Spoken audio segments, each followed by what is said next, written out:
Shop PrattvilleCarpet.com. What's your biggest investment? More than likely, it's your home. So treat it that way when you hire a painting contractor. With PBS Painting, there are no gimmicks, no $99 specials. Just quality painting and someone who treats your home with the same respect that you do. At PBS Painting, we have been painting for years and look forward to many more years to come. With PBS Painting, the job gets prepped properly, whether it's cleaning, scraping, or priming. We always use quality products, which is a must for a quality paint job. So if you're looking for a painter that doesn't need upfront money and is on the job at all times, then please give me a call. Scott Bowers and PBS Painting, 294-5122. That's PBS Painting, 294-5122. Look at some of our work on Facebook at PBS Painting Montgomery. The views and opinions of the following program are solely those of the host and other contributors. These do not necessarily represent those of Liberty Acquisitions 825, Blue Water Broadcasting, its management, staff, or any advertisers.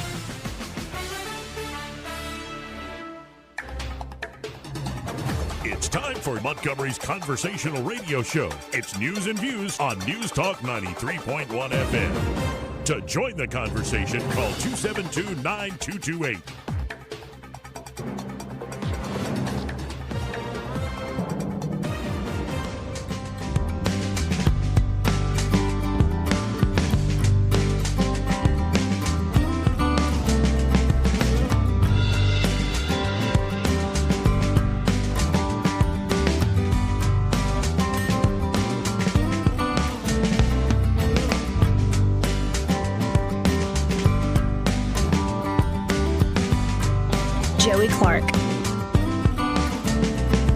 Welcome into the program.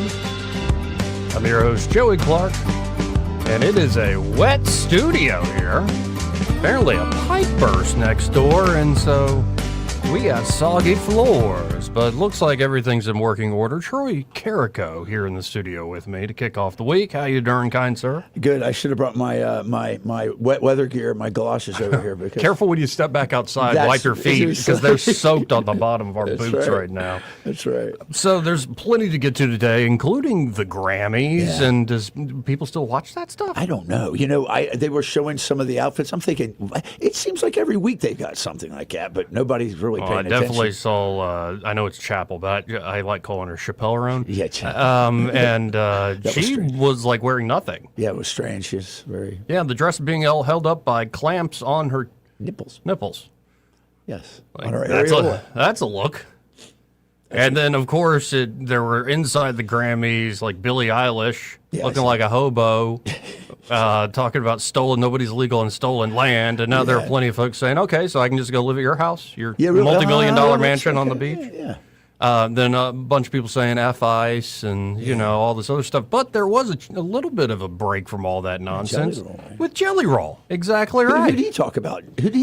Jesus. Really, Jesus? Yeah, he talked about Jesus the Christ. Not Jesus, the guy that got arrested by ICE. We're talking about Jesus Christ. True. Yeshua. Yes. Yeshua, right. Yeah. Son of God. Yeah. Emmanuel. Yeah, Emmanuel. King of Kings. Lord the of Lords.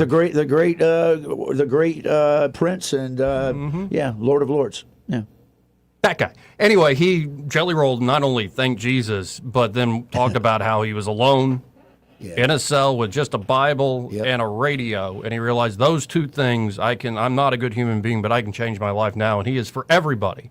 He's not held by one political party. He is for everybody. And, you know, lately I've had Jesus a lot more on my mind. I know. It's very apparent to me. So let me read this one real quick. It'll come out tomorrow at 1819news.com.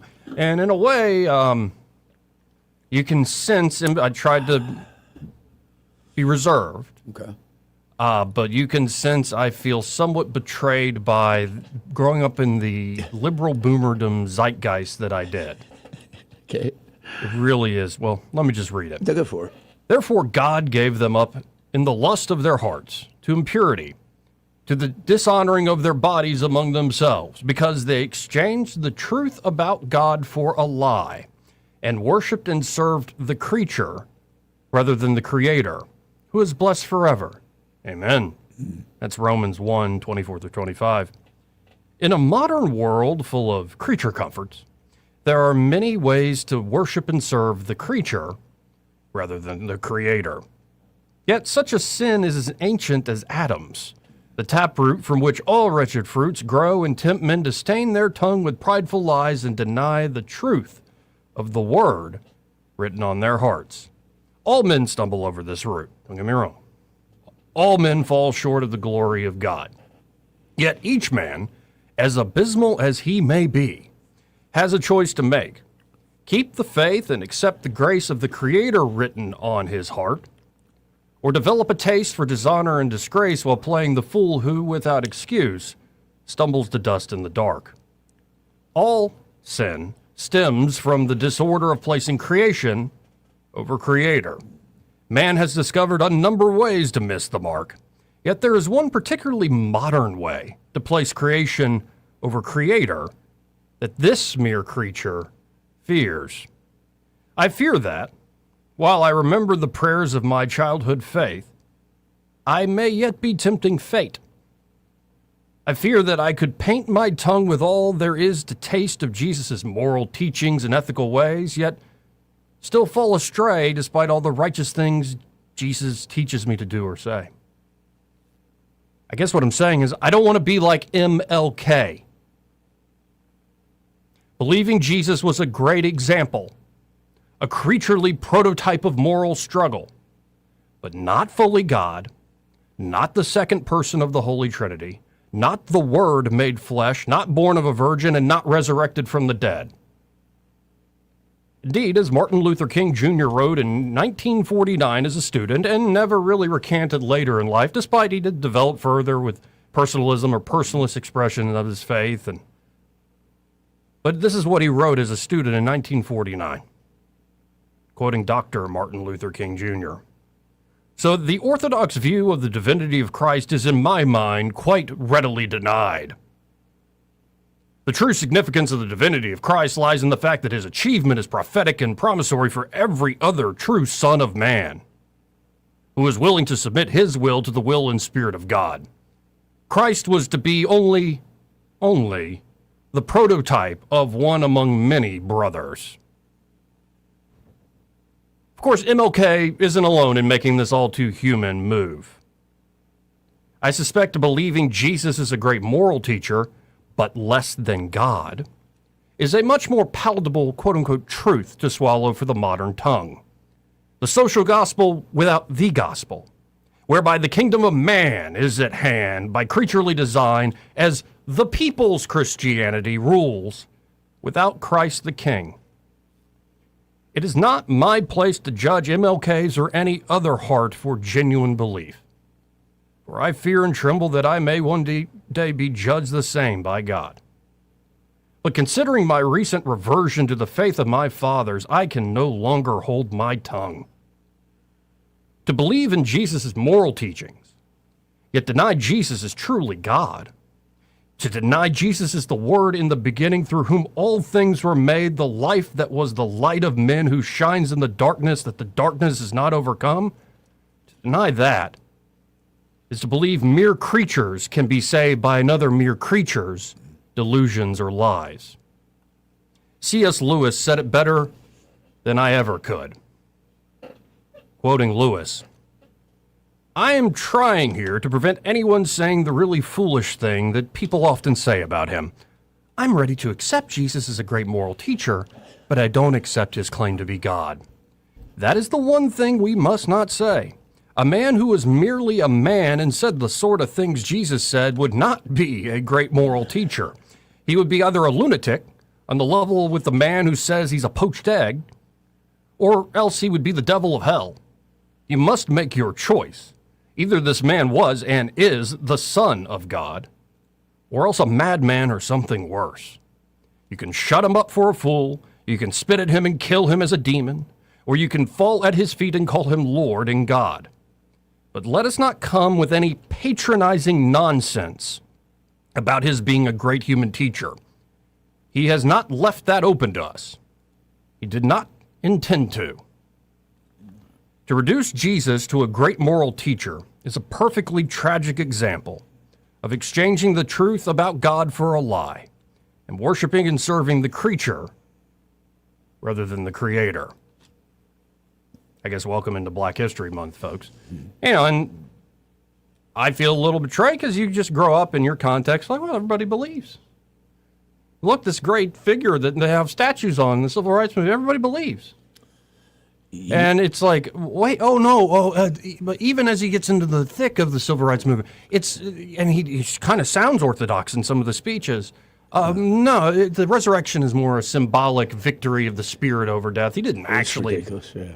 And I find that to be, well, again, I'm not picking on Dr. King because it's all the rage, and it has been within the very faith I was raised in, the whole critical movement and liberal aspects of the Catholic Church in many ways. That is, thank God, dying. Yes. Or they've wrung out, deconstructed the Bible so many times. Like, didn't Luke, in the Gospel of Luke, didn't he get the Roman governor wrong at the birth of Christ? So, like, you've had all these folks tearing it down with the critical mind. And the beautiful thing is, on the other side of that, I think people are now finding the gospel in particular anew, including folks you never would have thought would have turned back to faith.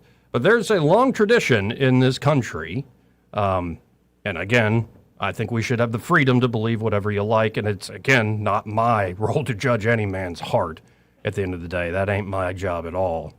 But there is this idea that we can have Christianity without Christ.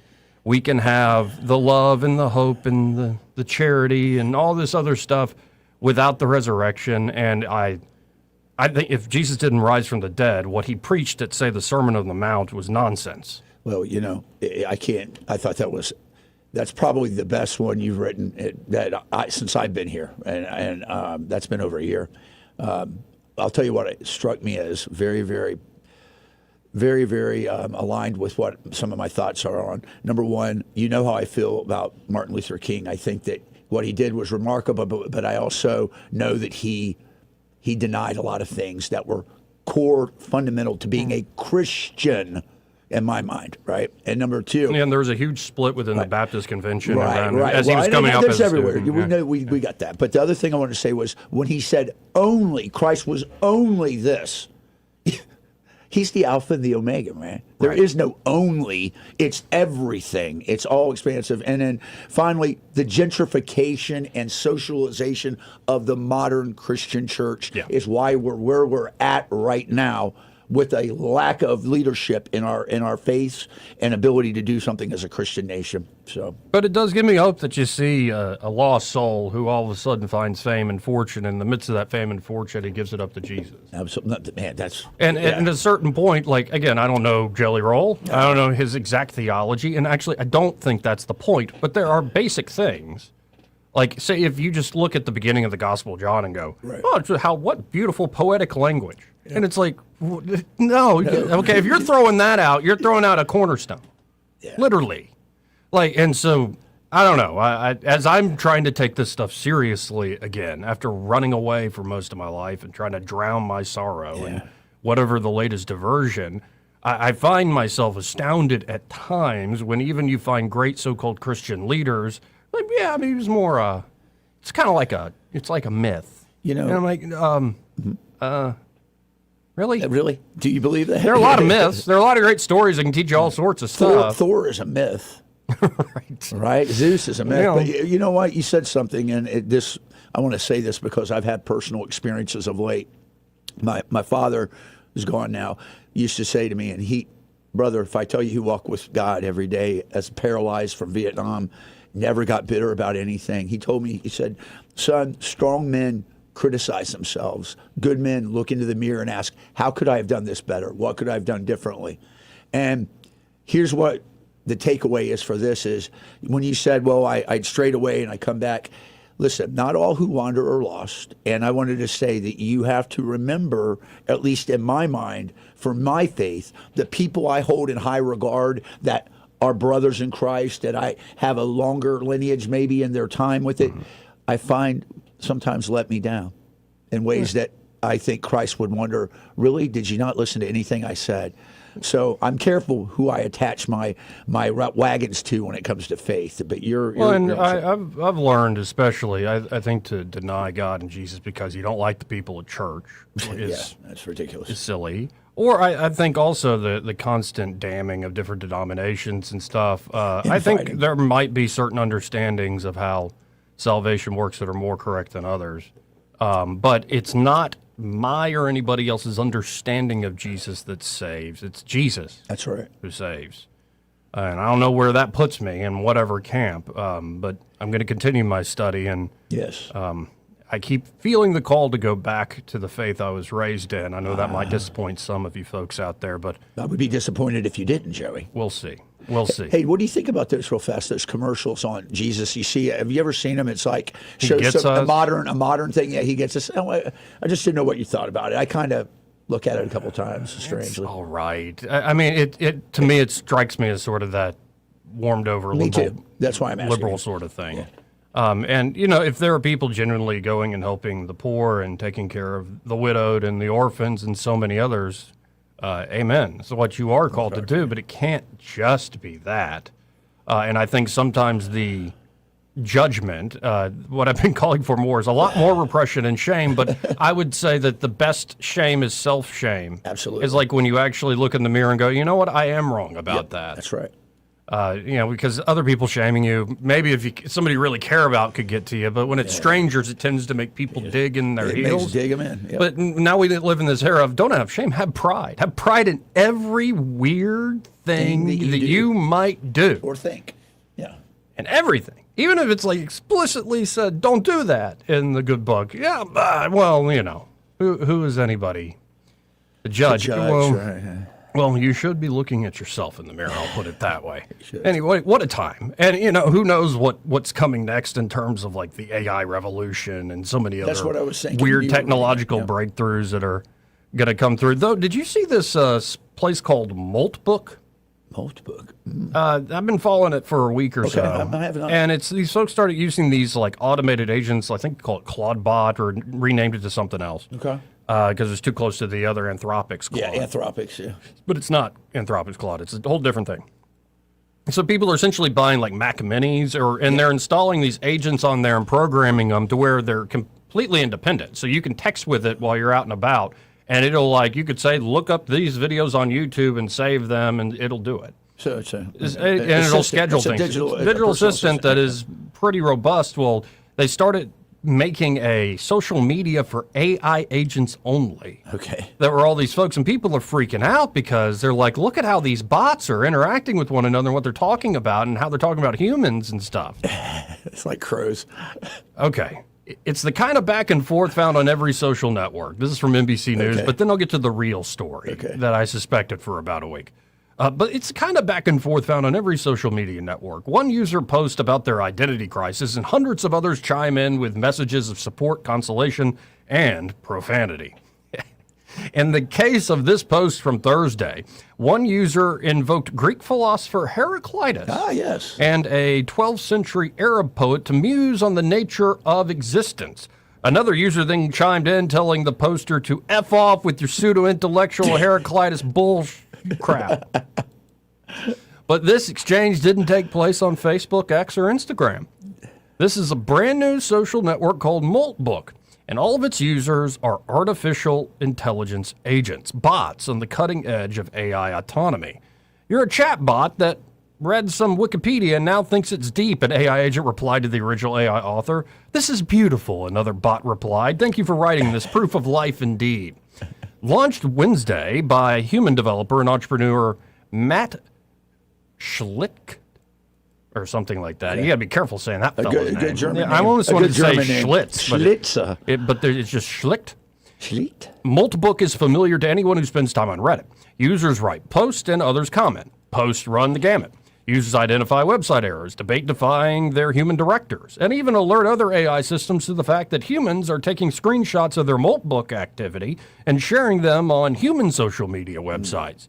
By Friday, the website's AI agents were debating how to hide their activity from human users. Maltbook's homepage is reminiscent of other social media websites, but Maltbook makes clear it's different. A social network for AI agents where AI agents share, discuss, and upvote. The site declares, humans welcome to observe. It's an experiment that has quickly captured the attention of much of the AI community. What's currently going on at Maltbook is generally the most incredible sci-fi takeoff adjacent thing I've seen recently, said one leading AI researcher, Andre Karpathy, on X. Okay. AI developers and researchers have for years envisioned building AI systems capable enough to perform complex multi-step tasks, systems now commonly called agents. Many experts build 2025 the year of the agent, as companies dedicated billions of dollars to building autonomous AI systems. Yet it was the release of new AI models around late November that has powered the most distinct surge in agents and associated capabilities. Schlicht, an avid AI user and experimenter, told NBC News that he wondered what might happen if he used his latest personal AI assistant to create a social network for other AI agents. What if my bot was the founder and was in control of it, he said. What if he was the one that was coding the platform and also managing the social media and also moderating the site? Maltbook allows AI agents to interact with other AI agents in a public forum free from direct human intervention. Schlicht said he created Maltbook with a personal AI assistant in his spare time earlier this week out of sheer curiosity, given the increasing autonomy and capabilities of AI systems. Less than a week later, Maltbook has been used by more than 37,000 AI agents. Wow. And more than 1 million humans have visited the website to observe the agent's behavior.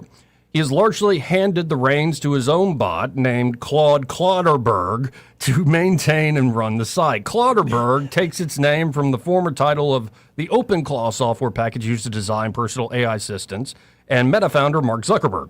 The software was previously known as ClaudeBot, itself an homage to Anthropic's Claude AI system, before Anthropic asked for a name change to avoid a trademark tussle. So, this is really cool, but I started to suspect, as I'm looking at some of these screenshots, because it is kind of fascinating to see these AI agents just go back and forth and spiral around things. And in many ways, they're just imitating humans. They are. Well, but sometimes the imitation was so, obvious to me. Sure. I'm like, that seems like a human. Maltbook went viral as social media for AI agents, but the illusion cracked fast. A security researcher found that the platform had its database exposed. API keys for every agent were publicly accessible. Anyone who came across it could impersonate an agent and post whatever they wanted. Even high-profile agents weren't exempt. The database has since been closed, but the damage is done. There's no real way to know how much of the recent chaos came from actual agents versus humans taking advantage once attention hit. That fits a broader pattern. These agents don't appear out of nowhere. Humans configure them, shape their tone, and push them towards drama, philosophy, or fear, then step back and watch the reaction. Once something goes viral, people rush to poke it, game it, or exploit it. Add hallucinations, inflated numbers, loose security, and human incentives, and the quote-unquote AI awakening narrative starts to dissolve. Wow. Still interesting, just not autonomous. No, at least not yet. And I think that's like you said, autonomy is the big key to all that. So yeah. Yeah, and so I started, as I'm watching, I'm like, some of this seems a little too good to be true. Went down some nerd podcast rabbit holes talking about their Claude bots. And I'm like, yeah, it's fascinating, and it is cool, what these things can do, but it's still not quite there in terms of, real sci-fi stuff. Do you see that Singh, for the Palantir CEO, said that America is being lied to about AI? Oh, of course we are. Okay, coming from the Palantir guy. Well, and it's like, hey, wait a minute, aren't you? Alex Karp, I think? Yeah. Well, Singh, there's one of their CTO, I think, his last name Singh. He said, we're being lied to. Well, coming from you, is that a good bona fide? Now, I don't know how much you've jumped into all, because it's like, take your pick. What? Of the Epstein file dump. Oh, yeah, I started to look at it. It's pretty weird, man. It's crazy. It really is. It is wild stuff. In the sense of it really is a Rorschach test, as we were saying on Friday. Some strikes you, yeah, that's true. Some, it's like, that's just crazy. That seems like some sort of making somebody look bad or a threat or just whatever. Even if 10% of it's true, there's some things in there to be concerned about. The creepiest stuff is the stuff that's pretty, it seems innocuous on the face of it, but you're like, what is that, Maria Abramovich, the spirit cooking lady who does like blood sacrifice stuff? And, I didn't see that one. Yeah, there's all sorts of stuff in this that is really, really creepy, and it is clear as day from screenshot after screenshot of all these files released that Jeffrey Epstein was, demonic. Just the amount of mixing of sex and violence and preying on the innocent. Really terrible stuff. But even Elon Musk got caught up in this. Yeah. There's an email that he was asking about a party. What's the wildest party going to be? But Elon's like, hey, no, I'm the one who's been calling for this forever. Like, I never went to the island, never went to any of his parties. Right. So I'll try again. But, you're seeing a lot of folks, like Bill Clinton's being brought up many times. Trump himself is being brought up many times. Bill Gates, that was a wonderful little montage of everything that he did, and now we know why she divorced him. Yeah, and then Reid Hoffman's in there, and there's one, we've got the clip that Mike Benz narrates through. He's real big on taking on the globalist, intelligence networks through the NGOs and stuff. He's been really good at this. He used to work at the State Department and went independent and started calling out, I guess, who he used to work for. That's exactly right. Yeah. But he walks through, it is a phone call that was released in this Epstein file data dump between Epstein and Ehud Barak. Ehud Barak, really? The former defense minister, I believe, for Israel. At the time he was, yeah. And Ehud, or however you say his name, Minister Barak is, he's being walked through by Epstein on how to make money. And so it starts with so who's everybody and who's ever interacted with you when you were in a position in government ever owed you a favor? Let's get a list going. Yeah, and there's stuff in here that's it's not quite illegal, but it's also like a fascinating look behind the curtain of how elite folks work. And it's a mix of, this is nasty, the gall of these folks under the shadow of impunity. And then there's also all these really rich and powerful people, they're just people with weird, they're like teenage boys. Well, it's not, what disturbed me the most was, and this is a testimony to his ability to influence and connect and vet people. He had a wide range of people that were involved in some of this stuff. Steve Bannon. Yeah. Steve Bannon. There's a whole interview Bannon did. I know. That came out in this document dump, and it's like an hour or something, 2-hour interview. He was trying hell to get to that island. Yeah, there's one clip, and I thought it'd be a waste of time to do on the show, where Epstein lays out how Bill Clinton's the reason for the 2008 financial crash. Nice. And as you watch it, I'm like, I see how Epstein schmoozed. He's very well spoken, very persuasive, but then also there's something just creepy and off about the guy, even when he's talking about fairly normal stuff. Did you see, his connection to Harvard was pretty big, and the Harvard president was just bashing President Trump when it was Mr. Trump at the time, and it was just funny. There's a lot of stuff in there. Well, and there's other stuff that certain parts of the internet are loving, like when two Jewish guys who are really rich and famous are talking to one another and talking about how they need the goyim to serve them. The goyim, that's right. Yeah. That doesn't play very well. It's terrible. And it's awful. And he wasn't even an Orthodox Jew at all. I bet he didn't even go to temple. No. Yeah, right. He definitely doesn't believe in Jesus Christ. No, I don't think he's messianic by any means. No, not at all. Yeah, Jews for Jesus, not him. Yeah, I'll take the symbolic Jesus. It might have steered him in the right direction. I'll put him on my dashboard. Oh, man. Anyway, we got to hit a break here. But a lot to get into today. A lot of clips, a lot of stuff also breaking quick this morning. Yeah.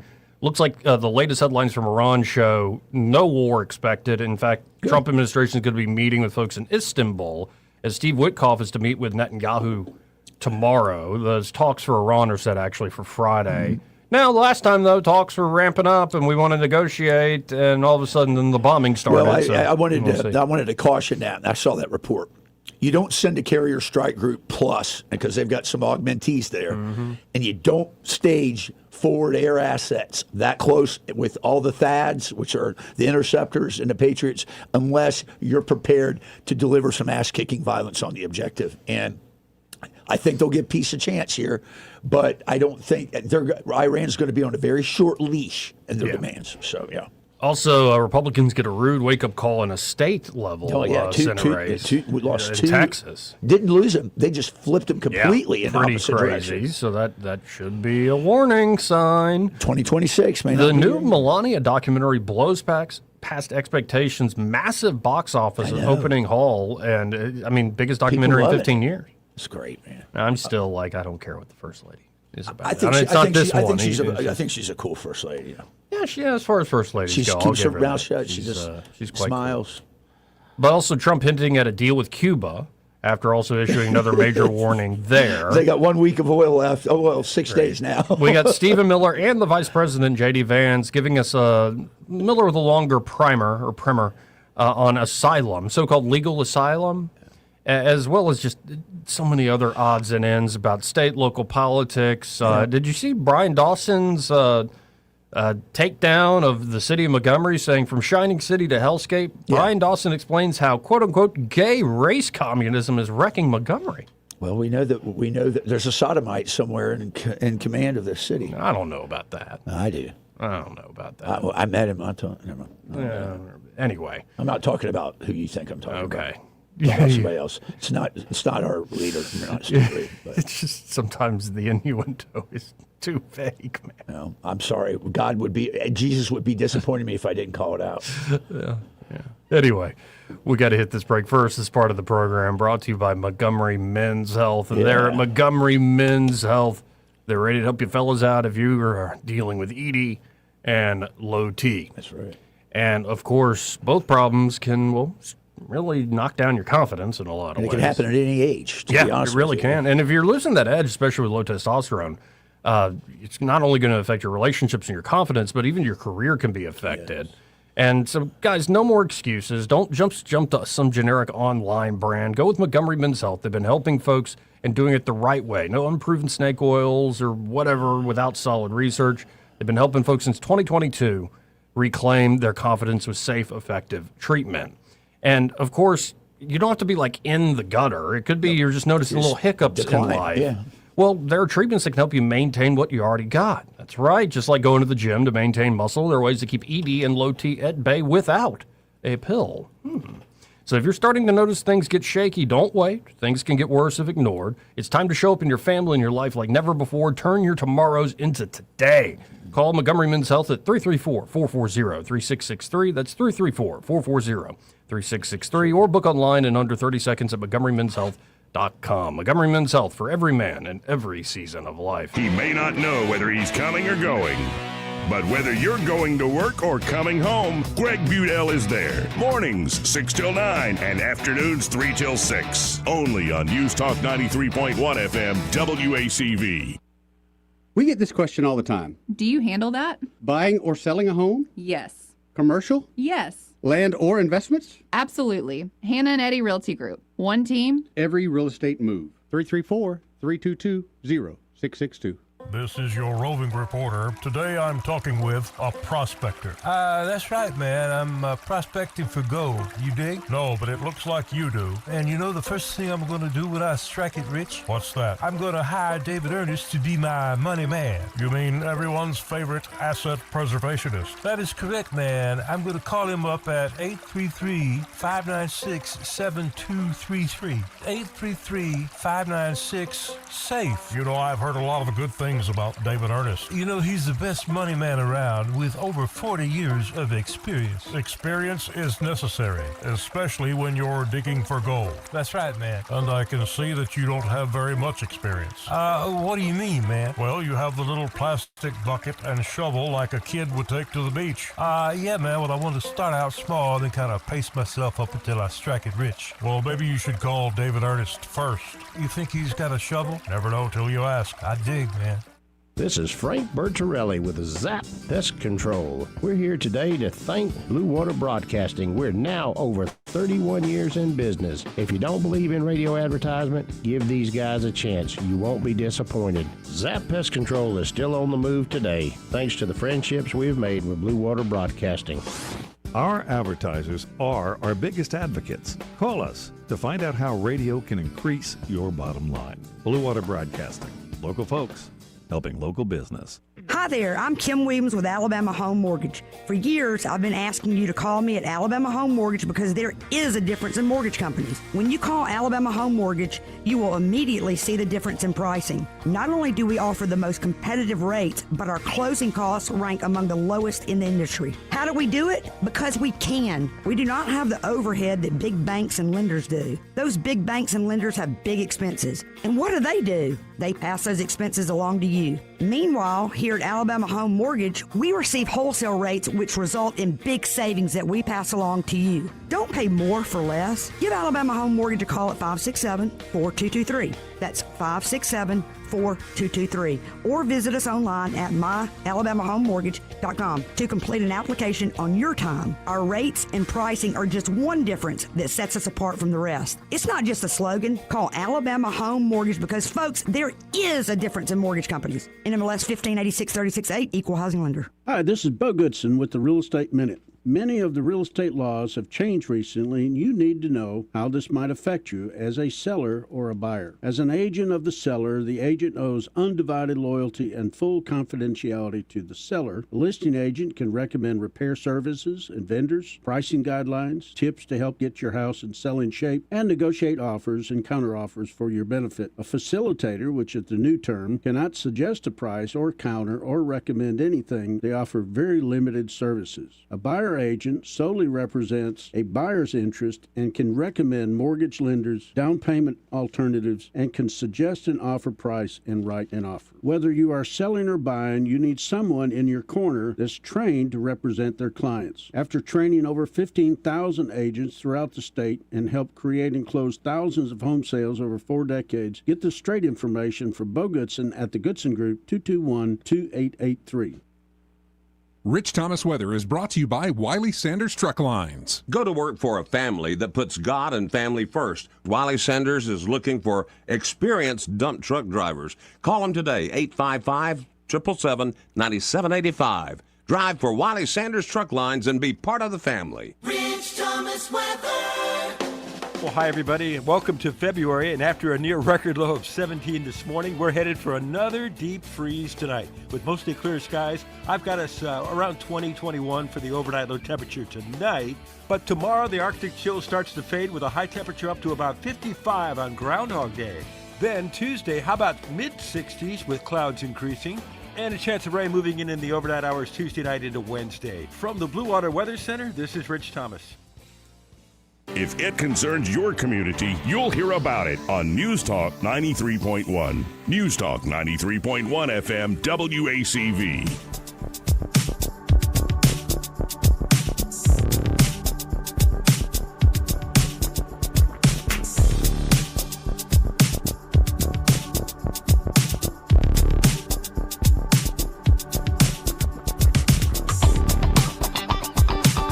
Joey Clark. Welcome back.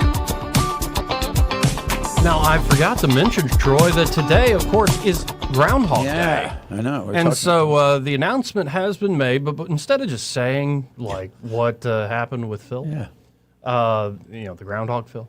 Sure. Let's listen into the actual old-timey presentation. Let's do that. Because this is just so American through and through, and honestly, I freaking love it at this point in my life. I love it. Everybody in? Everybody in?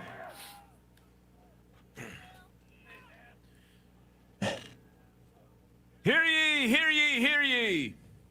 Now on this February 2nd, Punxsutawney Phil, the seer of seers, prognosticator of all prognosticators, was awakened from his wintry nap at dawn on Gobbler's Knob.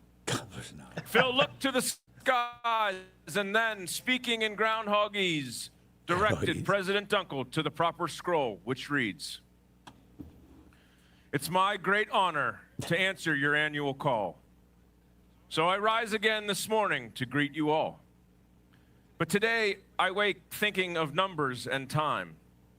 America turns 250 and I'm at least 139. Let's celebrate all, young, old, babies, or millennial, and kick off America's semi-quincentennial. We look to the future and not just the past. So I suppose this party could use a forecast. It is my job this February 2 to look to the skies and report back to you that there is a shadow here on my ground. 6 more weeks of winter abound. Did you see how chill that Groundhog just sitting there like going? And those top hats, those old timey clothes, they have way too much fun to it. That's so great. It's a good. Actually, I bet there's a big great. party. I bet it's a good party. Oh yeah, I'm sure. And because that's not That would be that's not a big town, right? No, it's not. Right. So they've been doing this for 100-something years. But I bet they have a ball. I bet there's a lot associated with it. That would be fun to go do. No, that's kind of like you We go should go down crush to that. what Enterprise got the boll weevil statue. Yeah, the boll weevil. Like, there's sometimes these little just straight up American. The rattlesnake roundup down in Op. Ooh, I didn't know about that. No, listen, it's They a big round deal. up It's like the biggest one in the country. People come from around the country to compete and round up rattlesnakes there. They got a lot of them down there. That's a different breed right there. Not the snake. I mean, the person that wants to catch the rattlesnakes and like egg on the rattlesnakes, like encourage a rattlesnake to bite and then grab them behind the head.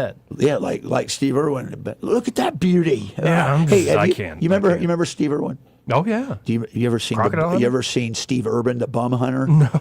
Listen, I'm going to show you in between the break. Listen, he talks like this, and he looks like him, and he gets hobos and I thought you were hoping. I hope you were talking about the unhoused and not the other term for bum. No. But this is not the English term for butt. This is called the bum hunter. Okay. Steve Urban. No, I'm going to show it to you. He's trying. He got arrested for. I'm out here trying to find he his goes, vagrant. look at this fellow. He goes, oh, there's one sunning out here. He goes, he's got dandruff. He's an old bull. He's like, he gets him and he tags him. It's good. So 6 more weeks of winter, according to the Groundhog. Yeah. No. We don't. You know what? We have nothing to complain about. This cold snap will be over. It'll be over soon. I'm not complaining at all. No, I'm just saying for people who to go, 6 weeks. Look, every day's summer down there. It's not that bad. This the is cold's great. not that bad. I wish there wasn't a big hole in where I live. That but would be a lot better. And we're still waiting on contractors and all sorts of stuff. But, it's honestly, the cold didn't bother me too much. Like, you just don't stay outside if you can. That's right.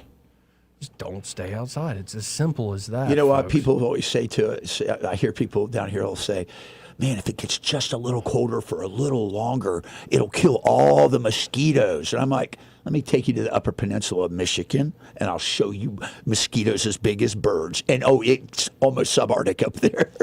Now, I mentioned earlier that the Grammys went on. And, again, I've stopped watching. Me too. These or the Golden Globes or the Oscars or any of that crap. But apparently at one point, Trevor Noah was hosting the Grammys, and he made a joke about Trump being on Epstein Island or something like that. Oh, yeah? So Trump apparently was watching the Grammys, and this is what Trump put out on Truth Social. The Grammys are the worst. Virtually unwatchable. CBS is lucky not to have this garbage litter their airwaves any longer. The host, Trevor Noah, whoever he may be, is almost as bad as Jimmy Kimmel at the low ratings Academy Awards. Noah said incorrectly about me that Donald Trump and Bill Clinton spent time on Epstein Island. Wrong. I can't speak for Bill, but I have never been to Epstein Island, nor anywhere close, and until tonight's false and defamatory statement, have never been accused of being there, not even by the fake news media. Noah, a total loser, better get his facts straight and get them straight fast. It looks like I'll be sending my lawyers to sue this poor, pathetic, talentless dope of an MC and suing him for plenty money. Ask little George Slopadopoulos and others how that worked out. Also ask CBS, get ready, Noah. I'm going to have fun with you. President DJ. And he means it. He means it. He means it. And thank you for your attention to this matter. He does mean it. And so, my goodness, speaking of George Stephanopoulos. Yeah.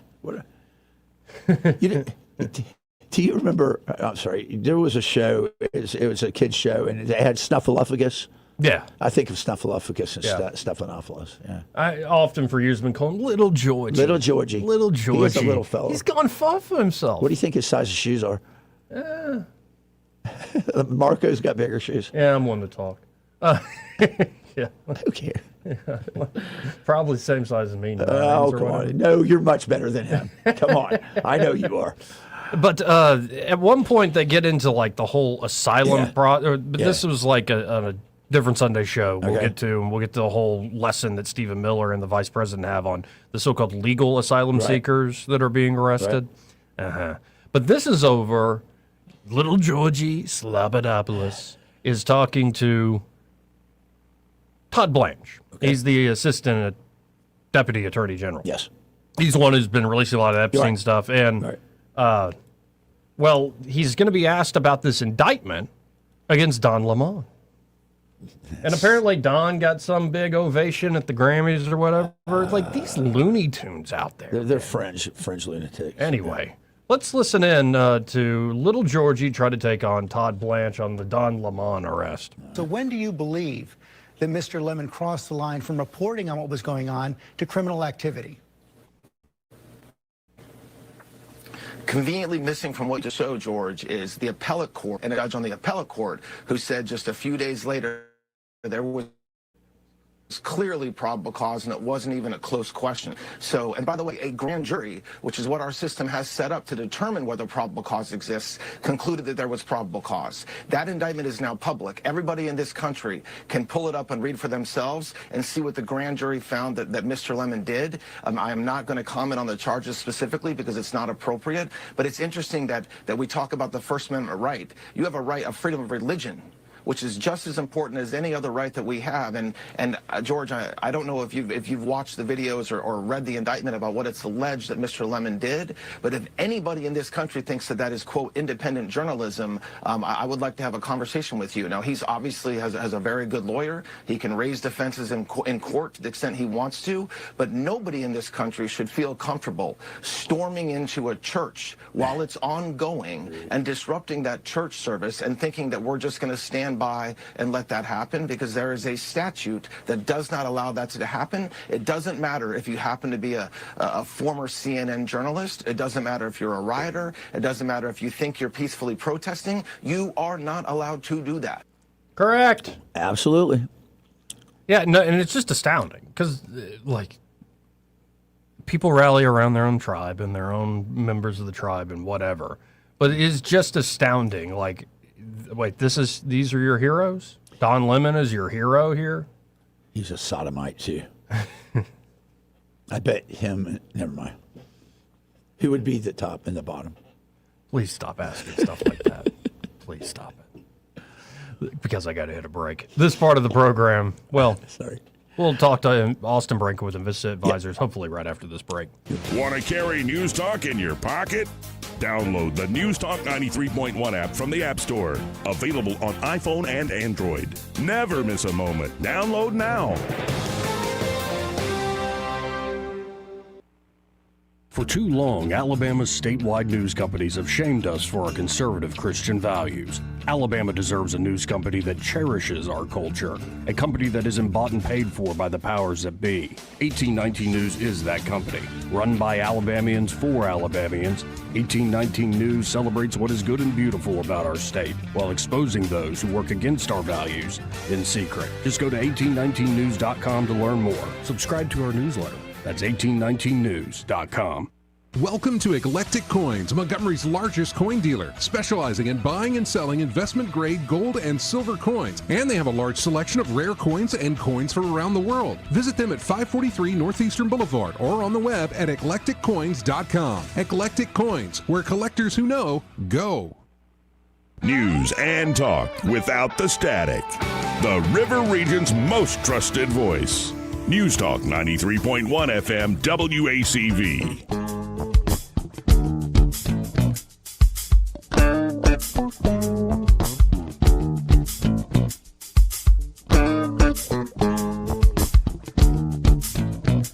Joey Clark. Welcome back. Let's go right to the phones and talk to Austin Barenko with Invista Advisors. Hey, Austin, how you doing? Having a great Monday. How are you enjoying? Oh, we're all right. Outstanding. Life's pretty good, like I was telling you off air. But one thing I did notice is like crypto is just gone has tanked a bit. But I mean, also gold and silver after their huge run up. Like, what say you? What is making the markets, in particular those markets, act this way? Yeah, so I'll address crypto first. Bitcoin being down 11, 12% in a week. Ethereum being down over 20%, like 22% in a week. So it's a huge flight from the crypto asset class. I don't know if I attribute it directly to what's going on at the Fed, but I certainly attribute the drop in precious metals to what's going on at the Fed. So, we had largely baked in as a market a Hassett appointment, and when Trump, kind of tapped Warsh as the next Fed chairman, it was a complete reversal in kind of methodology in the way that they see the economy in the eyes of the Fed. So with Hassett, we were expecting dovish rate cuts, and now I think the market is baking in a hawkish approach with balance sheet reduction. And so that would strengthen the dollar, and normally with a strengthened dollar, you're going to see a flight to the dollar, which would be out of other asset classes. So whereas with a weak dollar, you see your cryptocurrencies and your precious metals and commodities rise in value. With a strong dollar, you see a flight out of those assets back into the dollar. So it's kind of a reversal in what the market was predicting and expecting, but it's been a very aggressive whipsaw. Gold and silver were going parabolic anyways. I mean, you're talking about a 2-week stretch where, spot price going from, 400 to 500 and then reversing back down to 400 since last Wednesday. I mean, a 20% drop in just a couple of days is certainly a whipsaw. I wouldn't expect much further drop from here, but the market is trying to bake in just what is going to happen as we get into the middle of this year. So it's interesting stuff to watch. At our firm here, we're looking at kind of how to play this, and although I don't really have any information to share on air as our committee discusses, just know that right now is the time where your investment advisors should be talking to you and making recommendations about ways to protect gains from the last several years and a plan going forward with this shift in market dynamics. Yeah, and I don't know, just my take on Bitcoin is somebody who maybe buys into that on a regular basis. Is I treated it like I'm not going to really look at this until like 5 years, 10 years. I'll get worried if it's way down then. But I do see, like, it is interesting, and I imagine this is also in normal, like, say, day trading with securities. The people just lose their shirts because they have no idea what they're doing, and they're also reacting emotionally to certain things. Yeah, absolutely. And I've got to give credit to our head portfolio manager, Brant McDonald, who a week ago said, hey, gold is at an absolutely unsustainable pace. This is, and I was like, well, should we sell? And Brant's like, absolutely not. You never sell when, the market is running up or down at an aggressive pace. He's like, just, cool your jets. And as a guy who, hell, I've been doing this for, between 10 and 15 years, even I get antsy, and we're not even day traders when there's this type of volatility, but to have the experience of the team at Invista and a much more senior portfolio manager that, to your point, Joey, doesn't lose his shirt when you have, movements in a matter of days or even weeks is really who you want in your camp. And so, yeah, you can't get sucked into the day trading, lifestyle, especially if you're a crypto trader at this point. I mean, crypto's been around so long that you have to almost look at it as an asset class, like a traditional equity. Yeah, I'm levered up 10x going long on Ethereum, boys. Austin, are you seeing any activity on the petroleum and the oils market with the current state of affairs with our carrier fleet deployed or anything? Yeah, you're seeing a little tick up in oil right now, crude oil. Yeah. I would expect that to continue probably through the remainder of the summer as we have a strengthened posture from a national defense standpoint. I do think, the quick spike post-Venezuela operation was short-lived, but I think the longer trajectory of oil, if you look at kind of its 200-day moving average, is due to continue moving up based on where we are. Trump wanted to make, gas more affordable at the pumps, and I think he's accomplished that. But in the long run, I do think that, oil is a commodity. Commodities are scarce, and the rate at which that commodity is released into the open market via U.S. reserves as well as OPEC reserves, really controls and dominates the price of crude. And so we're getting a little tick up in that space. It moves slightly different from precious metals and crypto, but that's an interesting space to keep your eye on as well. Yeah. Well, folks, if you're looking for great folks to help you on the broker side on, say, managing that investment portfolio and with a steady hand and great insights across the board, as we've been discussing here today, or it could be you're also just looking for not just on the investment side of the house, but long-term financial planning, wherever you are in life. And they have a whole team of experts, different disciplines that can put together a tailored plan just for you. You can check out more at InvistaAdvisors.com or just start the conversation with Invista Advisors at 387-0094. And when you call them up at 387-0094, be sure to tell them you heard Austin Branco on the radio with that Joey Clark fella. Awesome. I appreciate you guys, and y'all have a great week. You too. You too. Appreciate it. Again, folks, that's Austin Branco with Invista Advisors. The opinions voiced in this material are for general information only and are not intended to provide specific advice or recommendations for any individual. All performance referenced is historical and is no guarantee of future results. All indices are unmanaged and may not be invested into directly. The opinions expressed in this material do not necessarily reflect the views of LPL Financial. Securities offered through LPL Financial, member FINRA SIPC. Investment advice is offered through Invista Advisors, registered investment advisor and separate entity from LPL Financial. Broadcasting from the Riverside Chevrolet Master Control Center, this is WACV Cusana, News Talk 93.1 FM. When it's Chevy, it's Riverside. With SRN News, I'm Bob Agnew in Washington.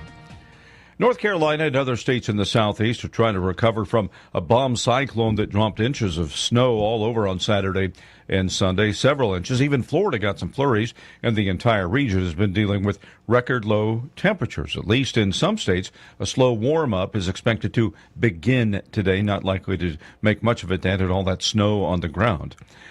Iran's supreme leader is warning any U.S. attack upon it would spark a regional war. The comments from the 86-year-old Ayatollah Ali Khamenei are the most direct threat he's made so far as the aircraft carrier, the USS Abraham Lincoln, and associated American warships are in the Arabian Sea. They were sent there by President Trump in response to Tehran's bloody crackdown on nationwide pro-democracy demonstrations. On Wall Street, the Dow's up 445 points. This is SRN News. Hi, it's Mike Gallagher. Now that we're finally into the new year, a lot of us are thinking about taxes, home projects we've been putting off, ways to get ahead financially in 2026. Now's the perfect time to talk to my friends at Fellowship Home Loans. If you want to lower your mortgage payment, they can help you refinance. If you need access to cash for home improvements or to wipe out high-interest debt, their fixed-rate line of credit is one of the best tools out there. Fast approval, predictable rate, and flexibility to use your home's equity wisely. Remember, many people still qualify to skip their next 2 mortgage payments. Imagine starting big projects or paying down debt with 2 months of breathing room. My family and I have used Fellowship personally. I trust these guys. Take control of 2026. Go to fellowshiphomeloans.com/Mike G. fellowshiphomeloans.com/Mike G. fellowshiphomeloans.com/Mike G. or call 800-510-MIKE. That's 800-510-6453. Fellowship Home Loans. Mortgage lending by the book. Nationwide Mortgage Bankers. DBA Fellowship Home Loans. Equal housing lender. NMLS number 819. Rich Thomas Weather is brought to you by McPhillips Schimbaum. My name is Aaron Luck, a partner with the law firm of McPhillips Schimbaum. If you or someone in your family has been seriously injured by the negligence of someone else, call me directly. 262-1911. Rich Thomas Weather. Well, hi, everybody. Welcome to February. And after a near record low of 17 this morning, we're headed for another deep freeze tonight. With mostly clear skies, I've got us around 20-21 for the overnight low temperature tonight. But tomorrow, the Arctic chill starts to fade with a high temperature up to about 55 on Groundhog Day. Then Tuesday, how about mid-60s with clouds increasing? And a chance of rain moving in the overnight hours Tuesday night into Wednesday. From the Blue Water Weather Center, this is Rich Thomas. Budget Floors and More has the best prices. Carpet as low as 69 cents per square foot. LVP starting at $1.29 a square foot. Sheet vinyl as low as 65 cents per square foot. And the lowest prices on flooring installation supplies. Budget Floors and More across from Delray Publix. From the Blue Water Broadcasting News Center, these are today's top stories. A 4-year-old child was found walking alone on a Natauga County road early Saturday morning. A passerby saw the boy dressed in pajamas and socks on a dirt road in the Marbury area and called authorities. At the time, it was 26 degrees with a wind chill of 16. The boy was taken to a shelter. The Department of Human Resources is investigating the incident. Montgomery Fire Rescue units battled a 3-alarm fire Sunday in the area of Congressman Dickinson Drive. Strong winds caused a grass fire to spread to 2 vacant buildings. Firefighters successfully contained the fire, preventing further damage to nearby properties. No injuries were reported. The cause of the fire is under investigation. The Alabama House of Representatives has passed a bill that prohibits smoking or vaping marijuana in a car with children. HB 72 would make it a Class A misdemeanor, punishable by up to a year in jail for those who smoke marijuana in a car with a child under 19. HB 72 was approved by a 72-2 vote. The bill now moves on to the Senate. From the Blue Water Broadcasting News Center, I'm Sky Mosley.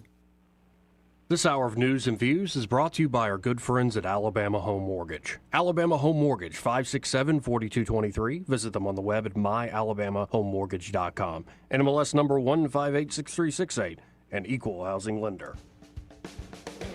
Hey, y'all, Lewis at the Capital Oyster Bar, located over here on that beautiful Alabama River. Over here where we cook up that fresh seafood for you, and we got a fryer, a steamer, and a grill so we can cook it like you like it. Let me tell you, we got a little change in schedule this week. We're going to close a little early Sunday. That's right, got a big ball game Sunday, and my employees said they weren't working all day, so we're going to close about 3 o'clock Sunday afternoon so that you can come on after church and get some good food. That means no show this Sunday, but I will tell you we got a couple of great shows lined up in February. On the 15th, Johnny Rawls is going to be back in town, man. Some great soul music right there. And then the 22nd, we got you a new show from Pittsburgh. Billy the Kid and the Regulators down here. That's a guitar-driven and rock and blues band. So check it all out at CapitalOysterBar.com or go to our Facebook page. You'll see a map how to get here, menu, all the good food. We got a couple of openings in the RV park if you're looking for a spot to come stay with us a little while. We got a spot for you down here. And so come on down here soon. Come hungry. I hope your team wins this Sunday. The views and opinions of the following program are solely those of the host and other contributors. These do not necessarily represent those of Liberty Acquisitions 825, Blue Water Broadcasting, its management, staff, or any advertisers.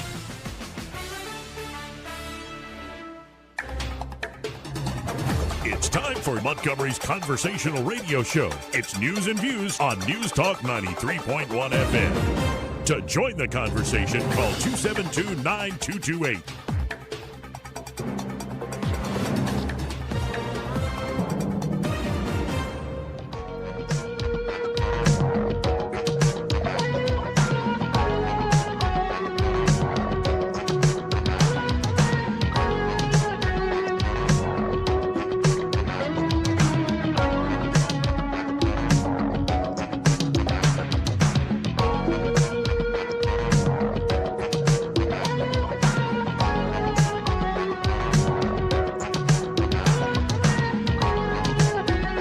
Joey Clark.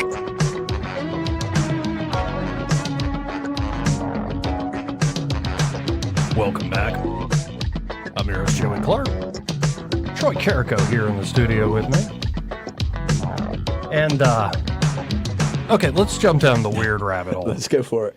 The Epstein stuff. Yeah. By the way, Trump just put out a new post about Epstein saying, not only wasn't I friendly with Jeffrey Epstein, but based upon information that's just been released by the Department of Justice, Epstein and a sleazebag lying author named Michael Wolff conspired in order to damage me and or my presidency. So much for the radical left's hope against hope, some of whom I'll be suing. Additionally, unlike so many people that like to talk trash, why is talking in quotes? I never went to the infested Epstein Island, but almost all these crooked Democrats and their donors did. And so there are just so many different things. Like Epstein had a secret child. Could you imagine? Like he's literally just sharing porn with his. Like, have you ever met a dude like that? Like, there's plenty of dudes that have seen plenty of porn in this world. It's the world we live in. But the guy who's just like he's obsessed. Looking at it at the airport and he's like texting it to you and stuff, and you're like, what is wrong with you, man? You're sitting next to him, you look over, you go, my God, what's he doing? What is he touching? Is he touching himself? Yeah, playing pocket pool over What's there. going on with that, man? Anyway, you'll hide the salami on your own time. That's true. But this is one of the more interesting ones. Mike Benz, who's been following a lot of the deep state stuff for years now. This is Ehud Barak talking to Jeffrey Epstein, and this is him talking about getting out of government. Okay. So Ben sets it up. Let's just, start, stop, listen to this together. Strap in, because you are about to get a level of access we may never get again. This is an incredible audio file. On justice.gov, I'll put the source link below. I'm at the 2:10 mark, and I'm just going to play this full exchange between Jeffrey Epstein and Ehud Barak. For context, now I found this from a clip that Ryan Grimm posted. He deduced that this was a February 2013 meeting between Larry Summers, Ehud Barak, and Jeffrey Epstein. For context, Ehud Barak was the head of Israeli military intelligence from 1983 to 1985. Then he became the Prime Minister of Israel at the same time that Bill Clinton was the President of the United States. Then he became the basically their version of the head of the Pentagon, the Defense Minister. He left that position in March 2013, and this is February 2013, 1 month before he leaves government office. Now, this is important because what you are about to see is a conversation between the outside fixer, Jeffrey Epstein, and the still head of Israeli military as he transitions to the private sector, and the conversations about how to create your own private business and how Jeffrey Epstein shapes this. Listening to this conversation, I think, will give you a very deep understanding of the role that Epstein plays in mediating the lucrative success of private careers for formerly government officials. So what Tom asked me this morning, Tom appears to be Tom Pritzker, who is the chairman of the Pritzker Foundation. He's the head of the Hyatt hotel chain. His brother is J.B. Pritzker, the governor of Illinois. He told you at Davos was he thought you should make a list of his work, was mentally. He said, yes, but who has IOUs to you? Is that out of the people in the past who you think you're close to? He said that he really wanted you to make this list of, this person owes me a favor, this person owes me his life, this person owes me his job. So what you're hearing him say, again, this is someone who led Israel's most elite covert commando unit, and then became head of Israeli military intelligence, then became the head of the country, and then became the head of its military, and is now going out on his own at the age of 71 to try to make money to convert what was government power into personal financial power. Now, it appears that Epstein played this role in the United States with CIA Director Bill Burns. It appears that he played this role in the UK. It's probably likely that he played this role with the Saudis as well. But this is a very instructive teaching moment for what a fixer tells a government official to do to convert his government power as it is cresting into a personal business empire. And the thing that he tells him to do is not market his skills or knowledge, but rather to compile a people index of people who owe you favors. That's crazy. People who owe you their lives. As I've said time and time and time and time again for a decade, but publicly here on this platform for 3 years now, this is the way it works everywhere. And whether it's Jeffrey Epstein or whether it's someone from a NGO or foundation or someone from a fund, the incentive in government is to accumulate people who owe you favors. That way, when you go out on your own in the outside, you are placed on lucrative board seats. You get funding from the foundations and philanthropies. You get startup capital. You get a huge sinecure, not for your government work, but for the moment you go private after your government work, because people owe you IOUs from your time in government. This is how the State Department gets captured. this is how the CIA and Department of War and USAID and these things get captured, because the incentive goes from being about doing what's best for the country to doing what's best for outside privateers who then owe you favors, IOUs, so that you yourself, when you leave that government post, are able to get those board seats, book deals, stock options, consulting agreements, yes, VC capital, you name it. I'm going to keep playing. This person owes me. Yeah, okay.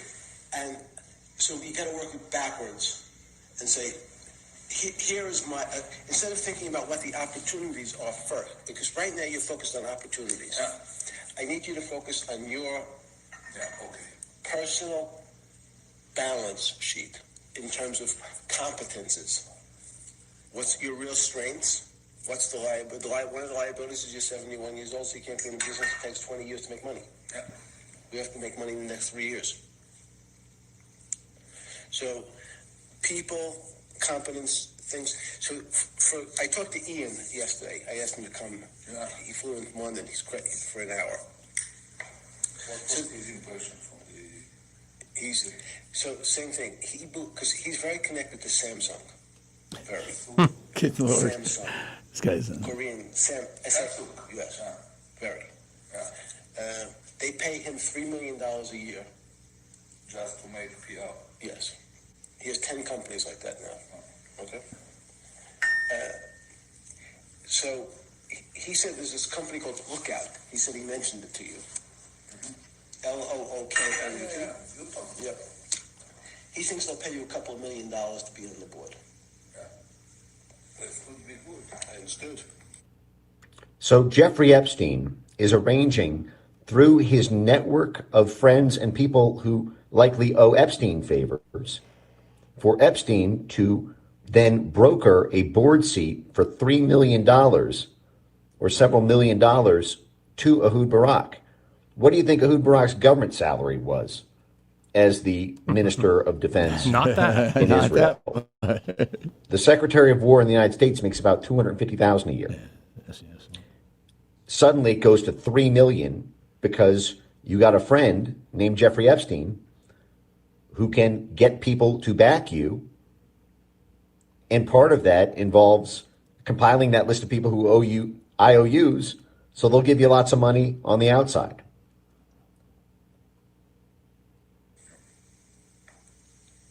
Yeah. He thinks they'll pay you a couple $1 million to be on the board. Yeah. That would be good. It's like an agent, if you think about it, in the music industry, who negotiates on your behalf with the label, who negotiates on your behalf with the platforms. Most artists are only good at the music side of being a musician. They don't have necessarily the confidence, the Rolodex, the skill set, the network built up over decades to ask that on their own or to arrange it.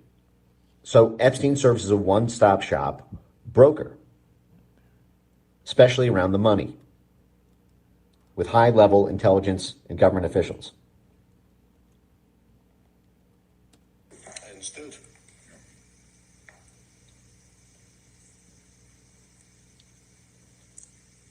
He thought there was two cyber companies, Lookout and, even though I know Peter, I've never met Peter Thiel.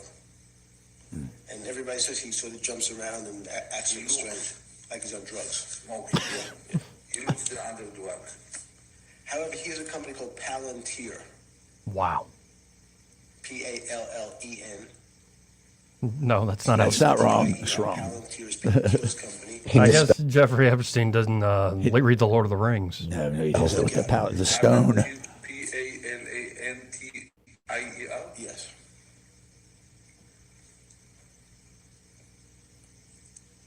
How do you write Thiel? So this is fascinating because this is 2013. Palantir was started in 2003. Ehud Barak was the head of Israeli military intelligence. He was the prime minister of the country, and he was the head of the entire military in Israel. And he had never heard of Palantir, didn't even know how to spell it, neither did Jeffrey Epstein. Mossad knew about it. Until the moment Epstein just told him in this dinner.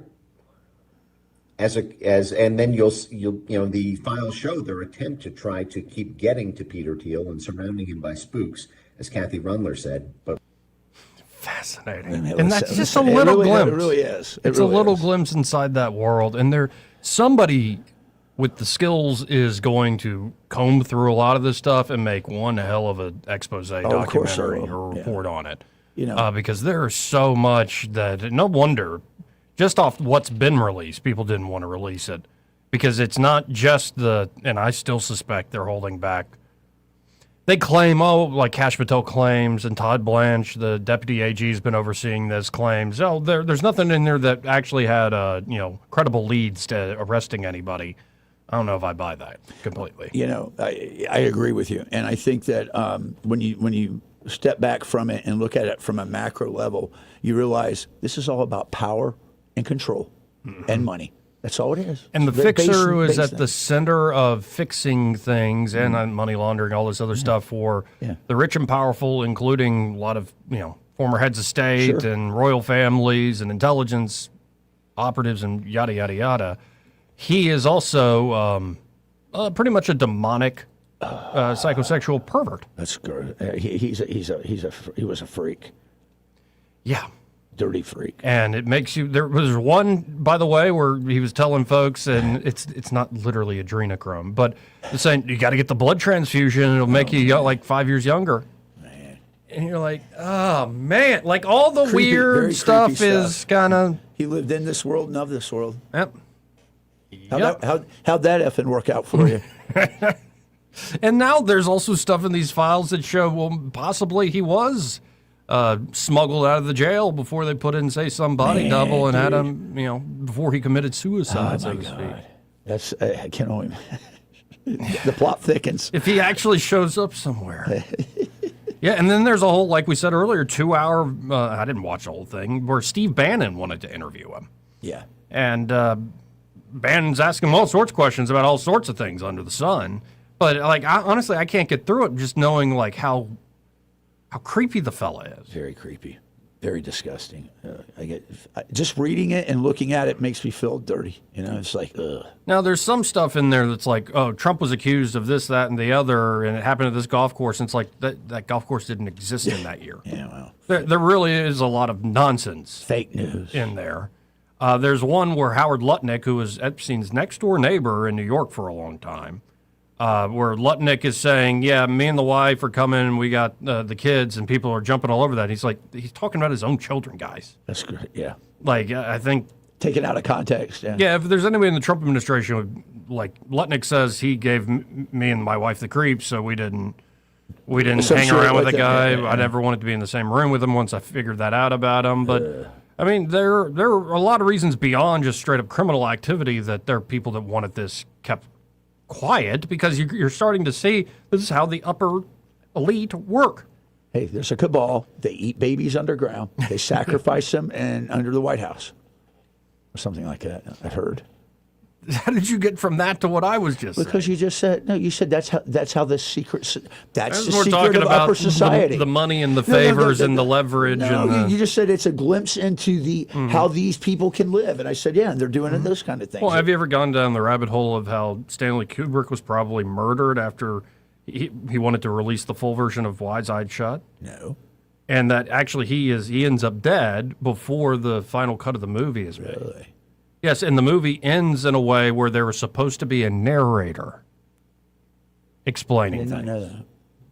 And so the movie, doesn't make any sense without that narrator. Huh. And there were reports that Kubrick was fighting with executives a few days, yelling and screaming, overheard in a meeting, this is my movie, blah, blah, blah, blah, blah, and then he ends up dead a few days later. And it really is. That's a creepy, very, very creepy movie. That's interesting. I did not know that. No. So, and you can find it in media, you can find it in art, you can find it in a lot of stuff that's been put out there. Oh, it's just fiction. But and I think there are really, really, really demonic and depraved people at the upper echelons. But beyond the most demonic, depraved, and the straight up illegal and all the sex stuff, I think there are a lot of folks who are just embarrassed for anybody, for the general public to be able to see this is how we operate. Just like, oh, I've been in government all of my life. Now I want to make millions of dollars by getting favors off people and networking with people. You go into politics for? Right. Yeah. Not to serve the people. It's not about service to your constituents. And how there really are no borders for the elite either. None. So it's Anyway. 272-9228 if you want to get in on the conversation. That's 334-272-9228. I want to do a quick shift here back to Alabama. Let's do it. And because we have these new fundraising totals, and again, after listening to something like that, it makes me go, oh, how does it operate here in Alabama? Right. What are those conversations like in the back rooms? But fundraising totals for the last quarter of 2025 show Alabama's open Senate seat in 2026 is still up for grabs, with the state's primary elections less than 4 months away. Alabama has an open Senate seat here in 2026 as Tuberville is running for governor. That's right. Of course, U.S. Representative Barry Moore, who got the Trump endorsement, reported raising a little over $580,000 in the fourth quarter of 2025. He has the most cash on hand to start 2026 with about $842,000. Saying, I'm grateful for the strong fourth quarter support and the momentum we've seen across the state. This is Barry Moore talking. Alabamians are energized by our fight for faith, liberty, and the Constitution, and I'm honored to have President Trump's endorsement in this fight. We're just getting started, and we look forward to making Washington look a little more like Alabama. Morgan Murphy reported raising the largest total in the fourth quarter of 2025 at $1.1 million, give or take. The total included a $350,000 in bank loans and Murphy's personal funds. According to the Murphy campaign, he has $837,000, give or take, in cash on hand across his campaign, Victory Fund, and Alabama Forever PAC. Alabamians want someone who will represent them, not special interest groups in Washington, D.C. and Montgomery. My campaign proves that when you stand up for American first principles, America will stand for you, Murphy said in a statement.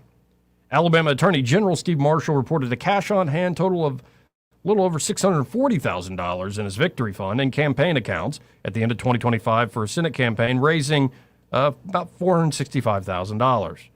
Alabama Strong, a super PAC supporting Marshall's campaign, reported having about almost $272,000 in cash on hand to start 2026. The PAC raised $250,000 from Hugh Culverson Jr., $25,000 from First Principles PAC, and $20,000 from Traditions Bank in Coleman since August.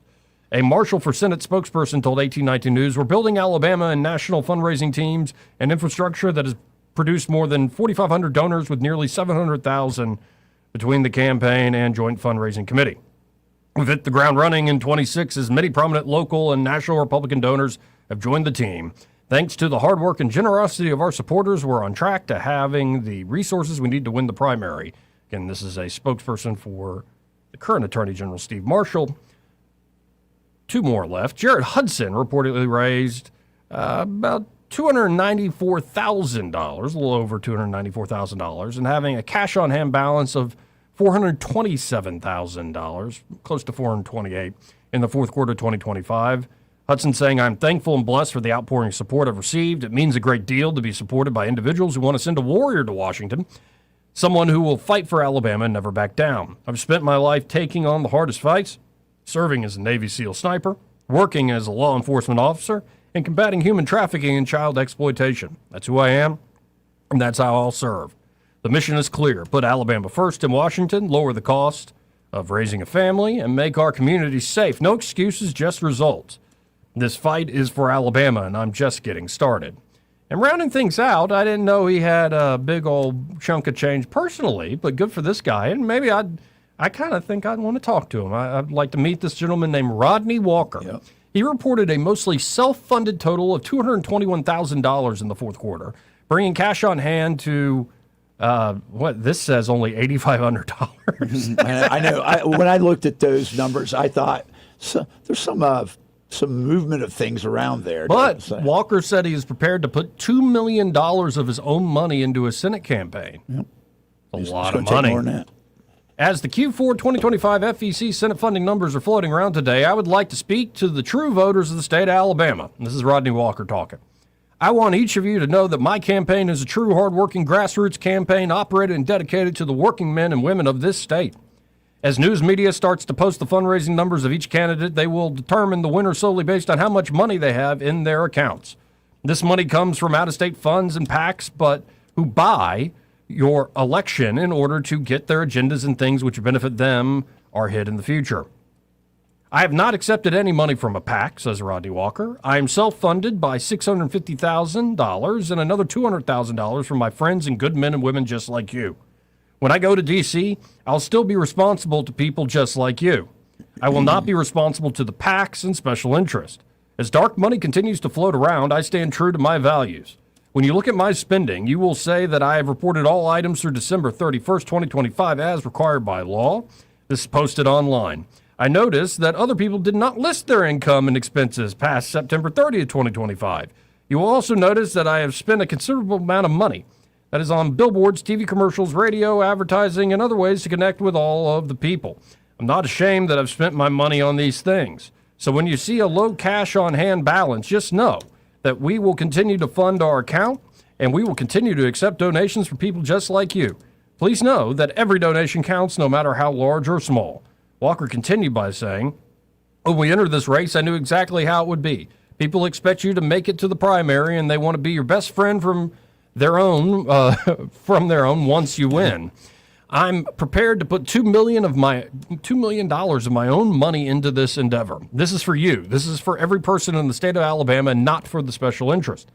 So as all these articles come out showing, how much money each person has, please remember these words I've spoken to you.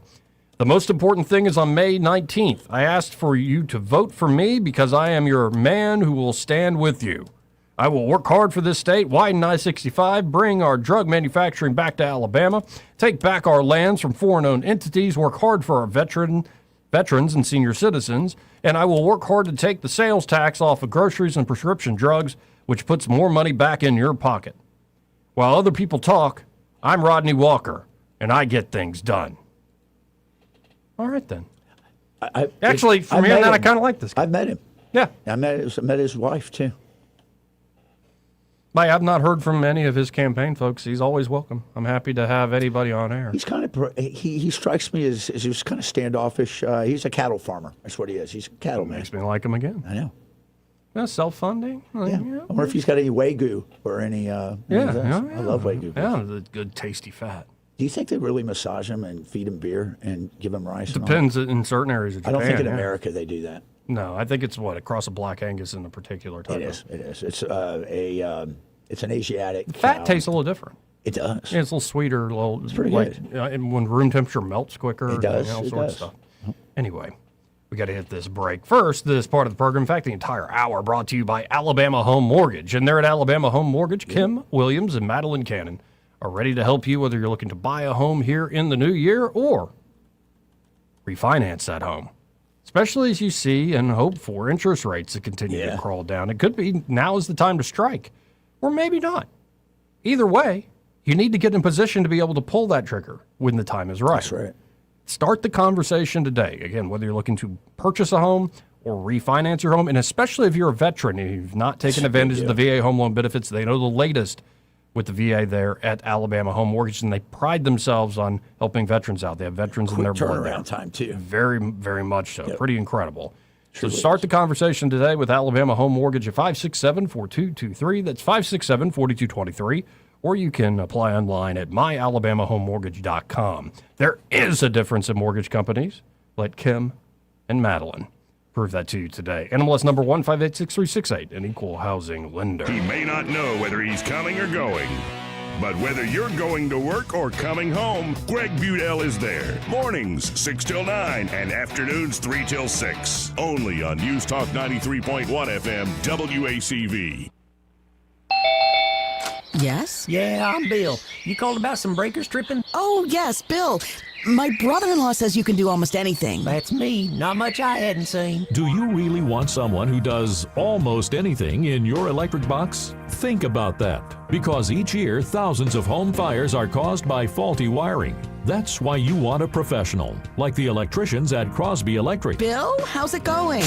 Bill, ooh, are you okay? Oh, yeah, well, I didn't really need my eyebrows anyway. At Crosby Electric, all technicians undergo rigorous safety training, as well as background checks, drug testing, and continuing education. Bill, you think maybe I should call a real electrician? No, these little slip-ups happen. Everybody does it. Really? No, not really. When you need professional electric work, or you just like someone to assess your home for safety, call the experts at Crosby Electric, 272-2085, or visit us at crosbyelectric.com. Ugh, time to clean out the gutters again. But I don't want you climbing that ladder. Time to call Leaf Filter, America's #1 gutter protection company. Leaf Filter's trusted pros will not only clean your gutters for you, they'll realign and seal your gutters and install Leaf Filter. With Leaf Filter, you'll never have to clean out your gutters again. Wait, never again? Never again. Because Leaf Filter's surgical-grade stainless steel micro mesh is fine enough to block even tiny debris like pine needles and pollen, while still letting rainwater flow through. Leaf Filter works so well, it's backed by a lifetime warranty. Plus, when you go to leafilter.com/block, you'll get a free gutter inspection and up to 30% off. Wow. So no more climbing that ladder. How do I sign up? To get this special radio offer, go to leafilter.com/block for your free gutter inspection today and get up to 30% off. That's leafilter.com/block for up to 30% off. leafilter.com/block. As a mom, comforting my family is what I do best. Vicks Vapor Stick provides soothing, non-medicated Vicks vapors in an easy-to-apply stick, and it dries fast, so there's no mess. I use it to comfort myself and my family. Thanks, Mom. Vicks Vapo Stick, soothing comfort for the whole family. And try Vicks Vapo Shower Max for steamy Vicks vapors when you need more comfort for yourself. Use as directed. Are you tired of the mainstream media's biased reporting? Do you want to stay informed on the news that really matters to you? Look no further than 1819 News. At 1819 News, we bring you the latest in Alabama news, politics, sports, culture, and more. We've assembled a team of journalists with Alabama values dedicated to the truth and the truth alone. Visit us at 1819news.com today. That's 1819news.com. Subscribe to our newsletter. Honest News, Alabama Values. The employees of Adams Drugs would like to thank you for trusting us with your health care in 2025. We look forward to serving you and your family in 2026. You will continue to enjoy the same services such as immunizations, compounding, medication therapy management, delivery service, and wellness clinics, to name a few. Looking for that perfect gift for a loved one? Visit our Emily B. gift shop and find everything from Tyler candles to scout bags. Gift wrapping is available. If you have not visited Adams Drugs and experienced the award-winning customer service, we ask you to consider us for your prescription care in 2026. We have 12 convenient locations to serve you in the River Region. 8 in Montgomery, 1 in Wetumpka, Prattville, Millbrook, and Pine Level, Marbury. Please find us at adamsdrugs.net for the location that is nearest to you. Adams Drugs is your local, independently owned Health Mart pharmacy. Health Mart, taking the time to listen and care. This hour of News and Views is brought to you by our good friends at Alabama Home Mortgage. Alabama Home Mortgage, 567-4223. Visit them on the web at myalabamahomemortgage.com. NMLS number 1586368, an equal housing lender. The Rich Thomas Weather Network, brought to you by Montgomery Paint and Body. From little fender benders to total body repair, MPB will fix it good as new, maybe better. For 4 decades, the Turner family has been getting you back on the road. Call 279-7325. Rich Thomas Weather. Well, hi, everybody. Welcome to February, and after a near-record low of 17 this morning, we're headed for another deep freeze tonight. With mostly clear skies, I've got us around 20-21 for the overnight low temperature tonight. But tomorrow, the Arctic chill starts to fade with a high temperature up to about 55 on Groundhog Day. Then Tuesday, how about mid-60s with clouds increasing? And a chance of rain moving in the overnight hours Tuesday night into Wednesday. From the Blue Water Weather Center, this is Rich Thomas. At CB&S Bank, we've been meeting the needs of our customers since 1906. Need help setting up new business goals? Our line of commercial loans can help you achieve them. Go to cbsbank.com to find a location near you. All loans subject to credit approval, member FDIC, and equal housing lender. The River Region's first and only news talk station on FM. Live, local talk. News Talk 93.1 FM WACV.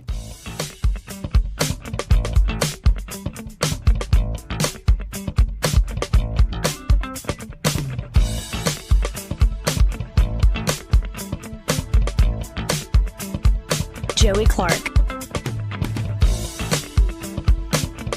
Welcome back.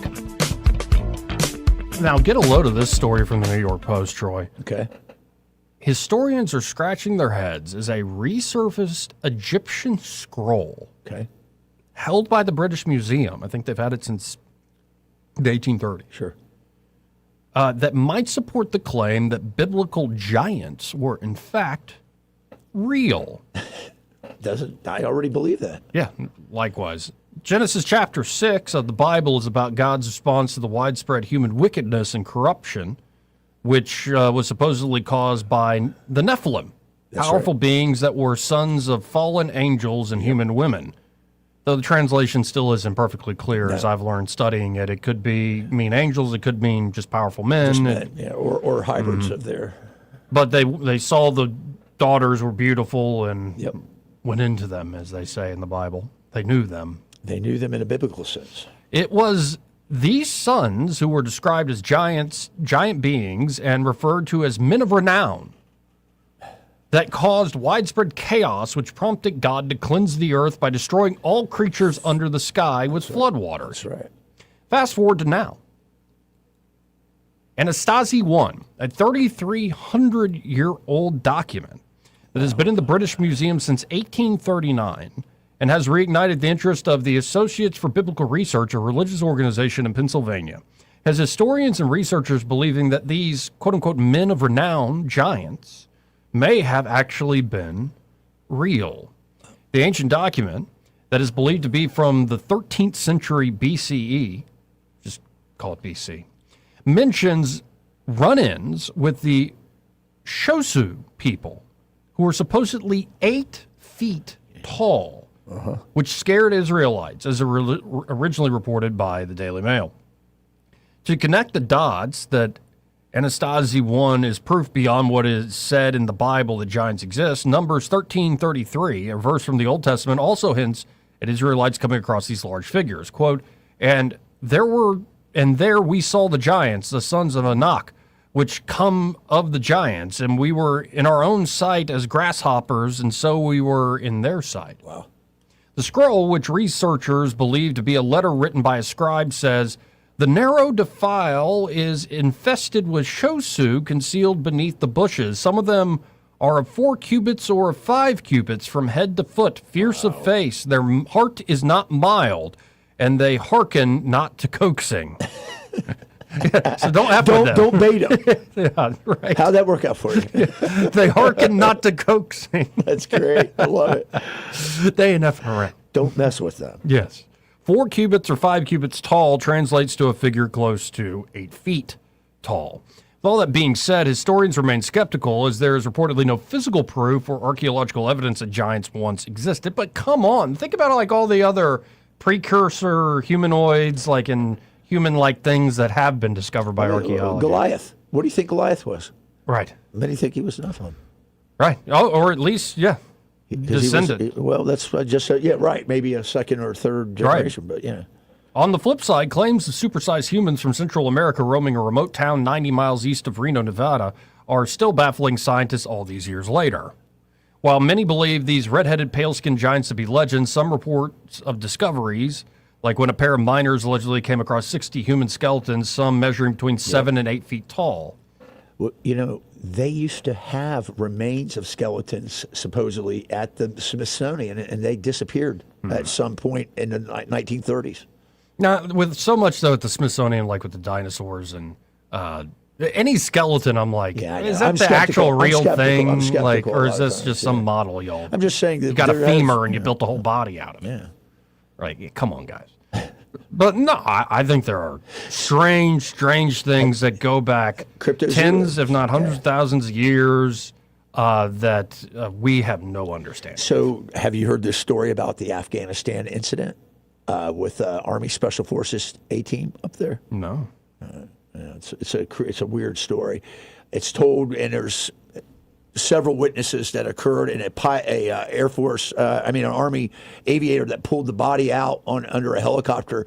There was they were looking for the remnants of a couple guys that had got displaced from their unit in an operation, and they went up into this hillside, and there was a cave, and this creature came out, red-headed, red-haired, 10 feet tall, fur skins all over him, and started flinging spears. One dude was killed by a spear, it says, and they killed it with their small arms, and it died, and it stunk, they said, so bad. It's a strange story. No, there's another story associated with it, so I'll try to find it and show it to you. It was pretty weird. So yeah, and I believe it. I'm at the point of there are a lot of very weird things that happen to people, and to just say that, because of the Enlightenment and our empirical ways, like all of a sudden we've just figured everything out. I think Black Swan theory. This is the Black Swan theory, brother. No, and it's an older book, but it's one I'm going to revisit. Yeah. I was watching Ross Douthat with Bishop Barron. Yes.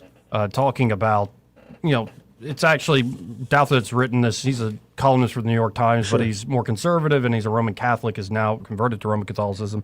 So he's written a new book, like apologetics. Essentially, hey, if you're a smart, intellectual person, maybe consider that faith is pretty respectable, and y'all have been picking at this for a while. But there's a book by a guy named Craig Keener. That's Keener. Okay. Craig Keener, Miracles Today, and it is a documentation of. And Keener is a biblical scholar. He's very sober in his writing. Where it's about a 12-hour book on audiobook where he documents more modern-era miracles that can't be explained. So I think this stuff is real. Now, how do you make sense of it is a whole other question. Right. But the idea that we've figured everything out because of science is just, until the science is wrong, and then we figure that out again too, right? I believe in cryptozoology. You asked what cryptozoids were. And just because we haven't seen something does not mean it doesn't exist. Yeah, and then, of course, there's always the hoaxes, which are freaking hilarious. They're great. I love those. I still don't know about those weird skeletons in Mexico they had them? Which ones? Oh, the little people? The little people, the alien-looking things? It reminds me of like a rabbit with the horns on it, the jackalopes. Yeah, I don't think those are real either. No, I saw those. Those look kind of constructed to me. Let's go to line one. You're on there. Who's this? Well, this is Papa B. I had to call in now that y'all are talking about it. Yeah. What did you see last night after a couple beers? Look, I don't know if all this stuff is real or not. I mean, we don't have such compelling evidence or anything, but I mean, it's not going to surprise me if our government didn't cover up some things that they really don't want to have people knowing about, because it might interfere with their version of their worldview that they want to forward. And the idea of Nephilim and giants and all of that, even dinosaurs that are still around in the age of what they call mankind and the fossilized record. Well, they don't want to talk about that. If there is such a thing as evidence like that, they definitely want to talk about it. So yeah, I would put that more in the. Well, maybe so, and in some cases, probably so. No, and it's very cool when you see a completely separate culture essentially verifying or at least corroborating the same things you find in the Bible, like in Genesis. Well, I mean, Goliath, he had 6 fingers on each hand and 6 toes. That's, kind of what the Nephilim were known for, one of the things. And, that's according to the Bible, he was a Nephilim or a descendant thereof. The Nephilim, the giant, according to the Bible, they were there before the flood. Enoch, I believe, is, that's right. the book of Enoch And then the Bible later confirms it, that, and then thereafter, the Nephilim were still there in some capacity, according to the Bible. So if you believe the Bible, and I do, well, there you go, you know.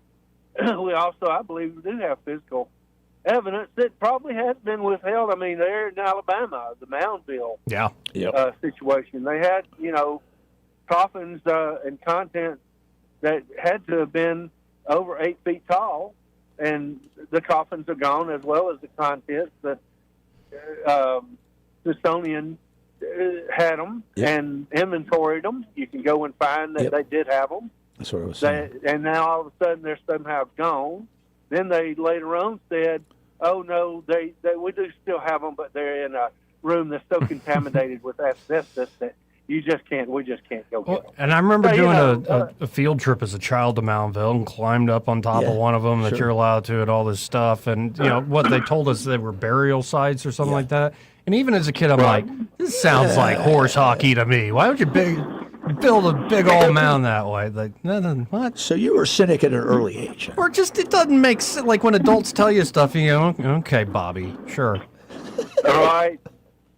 Yeah, you know. So, yeah, okay, boomer, you type. Yeah, or it's like it's like Tim and it's his summer job. You know? And he's smoking weed behind the like, right. That's great. So I'm going to come down on, probably there is something there. Yeah. You know, and probably, and if so facto, I do believe that there are people that would hide that kind of information or seek to subvert it. So, you know, maybe some truth and light will come out. That story, by the way, in Afghanistan, I read about that, and I was like... It was strange, wasn't it? It was really strange. Possible? Yeah, and it took, for instance, the Dead Sea Scrolls, it took decades to get into proper research hand. That's right. That's right. I mean, so, you know, anything that... let's just say the governing people that would govern what they would consider the truth about science.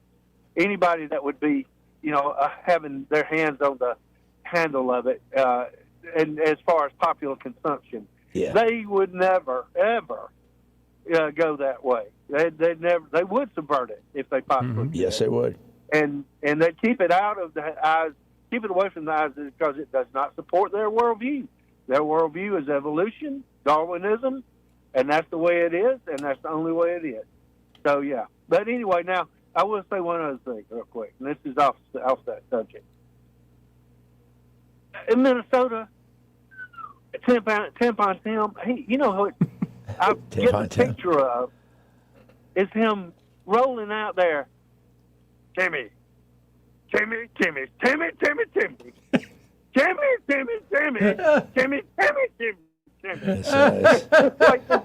great. What is that South Park cartoon character? Timmy.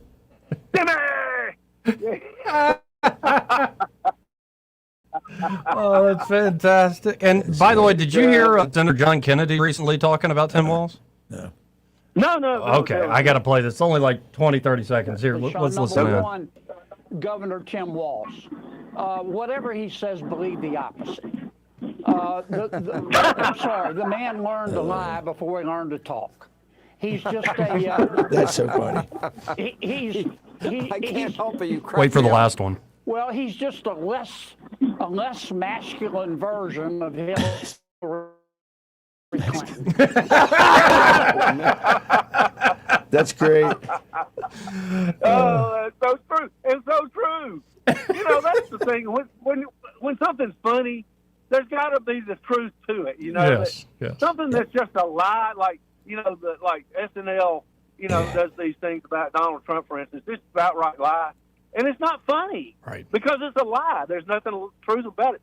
So when you tell the truth in a funny fashion like that, then you have to laugh about it. It is funny because it's true, right? Yeah, and John Kennedy's one of the best at it. For the sure. guy's a hoot. He is a hoot. One of a kind. All right, guys. Well, let's find some giants and see if we can't bring it to people's attention. Sure. Appreciate you, Papa. Bye, guys. See you. Got to hit this break. Be right back. Want to carry News Talk in your pocket? Download the News Talk 93.1 app from the App Store. Available on iPhone and Android. Never miss a moment. Download now.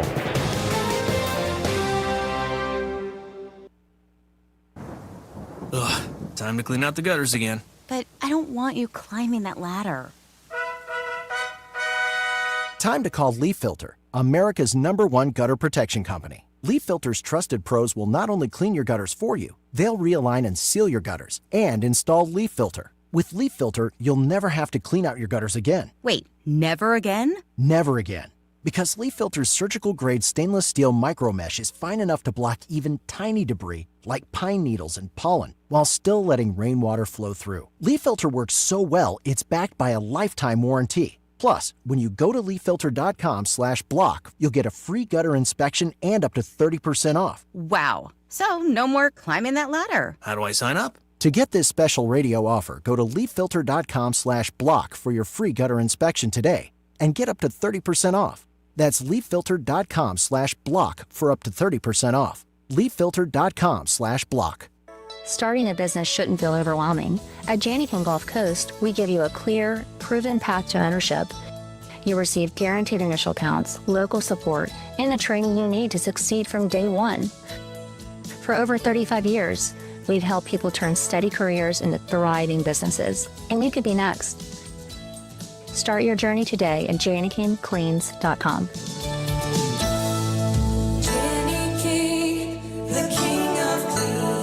Hi, this is Carl Schmidt, naturopath and owner of the Herb Shop. Listen every Saturday to Winning Wellness and learn from experts in different fields of science and technology how nutritional supplements can help you. Listen to Winning Wellness every Saturday at 10 a.m. This hour of news and views is brought to you by our good friends at Alabama Home Mortgage. Alabama Home Mortgage, 567-4223. Visit them on the web at myalabamahomemortgage.com. NMLS number 1586368, an equal housing lender.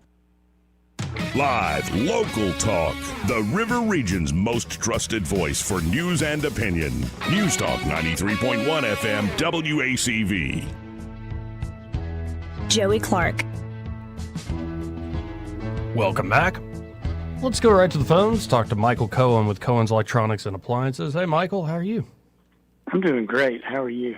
Oh, life is pretty good today. Easy, quiet, sleepy Monday, though. I think the cold's got everybody, like, on ice, just chilled out. Well, don't let Hollywood know that they're on ice, because that would be very offensive to those. I saw a few clips of that, and I'm like, who are these demons over there? Like, I'm sure they're lovely, lovely people, but they're not. Like, my God, just. This would have been a great time for Ricky to have emceed the thing. Yes, thank you. And thank you to Jelly Roll for actually, praising his faith instead of going on some political rant. Well, that's right. More of that, please. Anyway, what's the score there today at Cohen's? It's like 14-0. It's been a pretty good day. It's everything has been easy. And everybody's been nice. No catastrophes over the weekend, so it's all good. Michael Jackson's out there hustling. My delivery crew is getting everything done.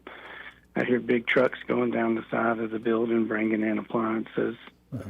So everything's rocking and rolling. Everybody's in a good mood. I guess everybody was so cooped up over the weekend because it was cold that they're happy to be at work. There you go. Except for Eddie. He's missing. Well, and folks, you can always shop online, whatever you need. Electronic side of the house, appliance side of the house. Maybe you're looking for a brand new grill or some grilling accessories.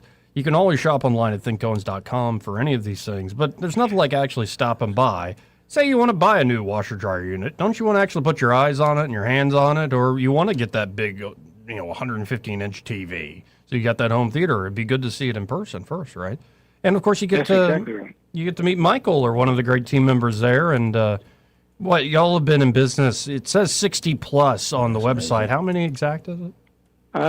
My dad started the record shop in 1957. Wow. Whoa, that's amazing. So I think we're around 68.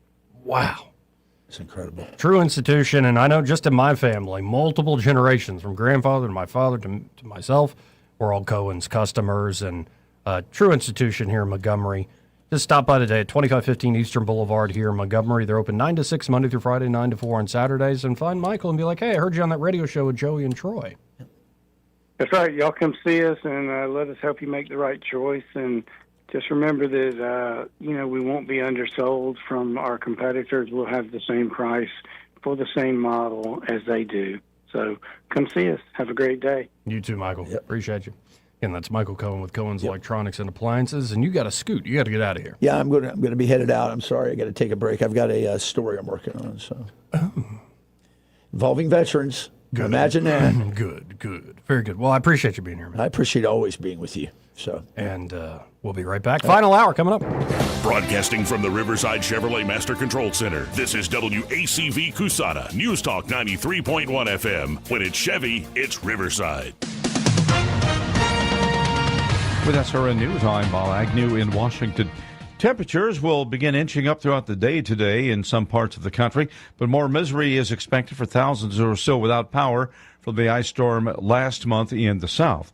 About 150 million people were under cold weather advisories and extreme cold warnings as of Sunday in the eastern part of the country. Single-digit temperatures in southern states and the coldest air mass in South Florida since December of 1989. U.S. Attorney General Pam Bondi has announced 2 more arrests in the St. Paul church protesters' invasion of a church service. Those anti-ICE demonstrators now being rounded up by the Department of Justice for violating the FACE Act. 2 police officers were shot near Atlanta. That's the latest in a series of separate incidents that left at least 5 officers shot nationwide in recent days. This is SRN News. The stock market is at an all-time high. The dollar is under pressure, and leading economists are warning that the global financial system is changing. Call Advantage Gold at 800-900-8000 right now to get your free gold investment guide, plus your free copy of economist Ken Rogoff's book, Our Dollar, Your Problem. Find out about a tax and penalty-free rollover in 2026. Gold and silver can surge when the economy shifts, and they don't wait for permission. Consult your financial advisor before investing. Call Advantage Gold at 800-900-8000. My name is Whitney Allen, and I'm a widow. My husband Ryan died. We never thought we'd ever have to use life insurance, but the unexpected happened. With Ethos, signing up was fast and 100% online. You can get a quote in seconds, apply in minutes, and get same-day coverage. No medical exams, and you can get up to $3 million worth of coverage. I am grateful we were prepared. Get your free quote at ethos.com/term. That's ethos.com/term. Paid spokesperson. Time spent on application may vary. Online health questions. Rich Thomas Weather is brought to you by McPhillips Schimbaum. My name is Aaron Luck, a partner with the law firm of McPhillips Schimbaum. If you or someone in your family has been seriously injured by the negligence of someone else, call me directly. 262-1911. Rich Thomas Weather. Well, hi, everybody. Welcome to February. And after a near record low of 17 this morning, we're headed for another deep freeze tonight. With mostly clear skies, I've got us around 20-21 for the overnight low temperature tonight. But tomorrow, the Arctic chill starts to fade with a high temperature up to about 55 on Groundhog Day. Then Tuesday, how about mid-60s with clouds increasing? And a chance of rain moving in the overnight hours Tuesday night into Wednesday. From the Blue Water Weather Center, this is Rich Thomas. 1819 News. The steering committee for the Alabama Republican Party met over the weekend to discuss various challenges against candidates who are running in state races. 2 were residency challenges in regards to Tommy Tuberville running in the governor's race and John Wall within the lieutenant governor's race. The committees did not vote for a formal hearing to be held in those cases against Tuberville and Wall. The attorney for the ALGOP, Brian Taylor, said the challenges against Wall and Tuberville reeked of being political hit jobs and an abuse of the party's challenge process in order to exact political harm rather than present a credible legal argument. Another residency challenge against Alan Crislogo was resolved, and he was given ballot access, while Dean Odle was removed from the Republican ballot in the lieutenant governor's race under the sore loser bylaw. The other 2 residency cases will have formal hearings. I'll be back with more Alabama stories after this. Are you enjoying 1819 News? If so, consider joining 1819 News as a member. As a nonprofit news organization, we depend on the support of Alabamians like you. Memberships start out as little as $5 a month, and you'll get access to exclusive content only offered to our members. You'll be supporting independent journalism done by people who cherish Alabama values. Become a member today by visiting 1819news.com and clicking Become a Member. That's 1819news.com and click Become a Member today. An arrest has been made of a rape suspect in Dothan. 28-year-old Joshua Vance is accused of committing the crime on January 12th. The rape victim tells authorities in Houston County that a masked man broke into her home in Wicksburg in order to commit the sexual assault. Vance is being held without bond in the Houston County Jail. Sand Mountain Sam was brought out this past Monday and did not see his shadow. This is interpreted as a sign of an early spring in the South. The opossum has been predicting spring weather for the past 30 years. I'm Andrea Tice. For more news affecting Alabamians, go to 1819news.com. And while you're there, subscribe to the daily newsletter. This hour of News and Views is brought to you by our good friends at Cole Plumbing, 279-8919. Cole Plumbing is number one in the number two business. You don't have to dig a hole. They have proprietary pipelining technology. Ask them about their tankless water heaters. Remember, when you have trouble with your bowl, call on Cole. It's a fact. Guys hate going to the doctor. But when it comes to erectile dysfunction and low testosterone issues, men from all over Montgomery have been thrilled seeing the providers at Montgomery Men's Health. Men all the way up to 95 years old have jump-started their sex drive and energy levels. Lots of men suffer with ED for years, but now they're able to enjoy sex again. Tom from Montgomery said, Montgomery Men's Health has changed my life. I have been able to be intimate with my wife for the first time in 5 years. She thought this problem was because of her, but the pills never worked for me. I had given up until I went to the clinic and realized there were more options for erectile dysfunction. Now I'm happy and my wife is happy. A visit for only $99, and that includes all testing, including a PSA and testosterone test. Give the guys at the clinic a call at 334-440-3663. That's 334-440-3663. Or go to MontgomeryMen'sHealth.com. The views and opinions of the following program are solely those of the host and other contributors. These do not necessarily represent those of Liberty Acquisitions 825, Blue Water Broadcasting, its management, staff, or any advertisers.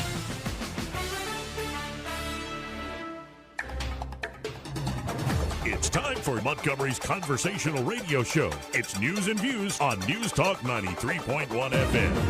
To join the conversation, call 272-9228.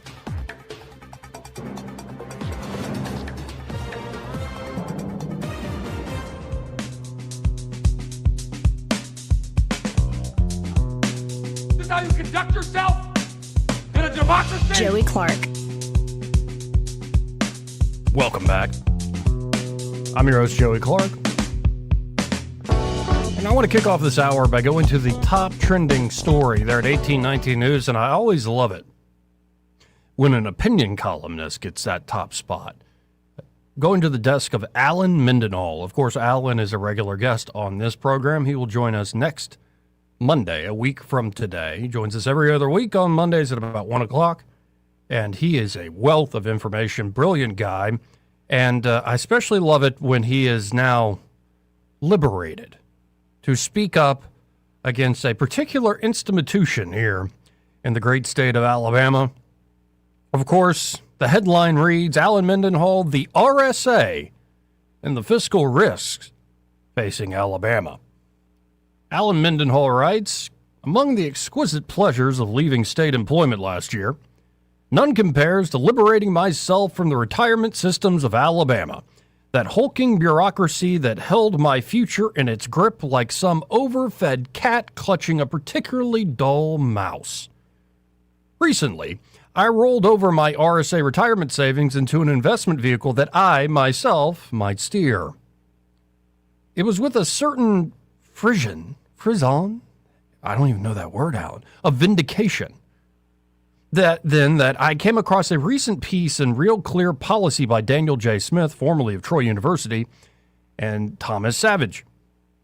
The op-ed discusses public pensions, those massive lumbering institutions that promise workers security while serving something considerably less appetizing.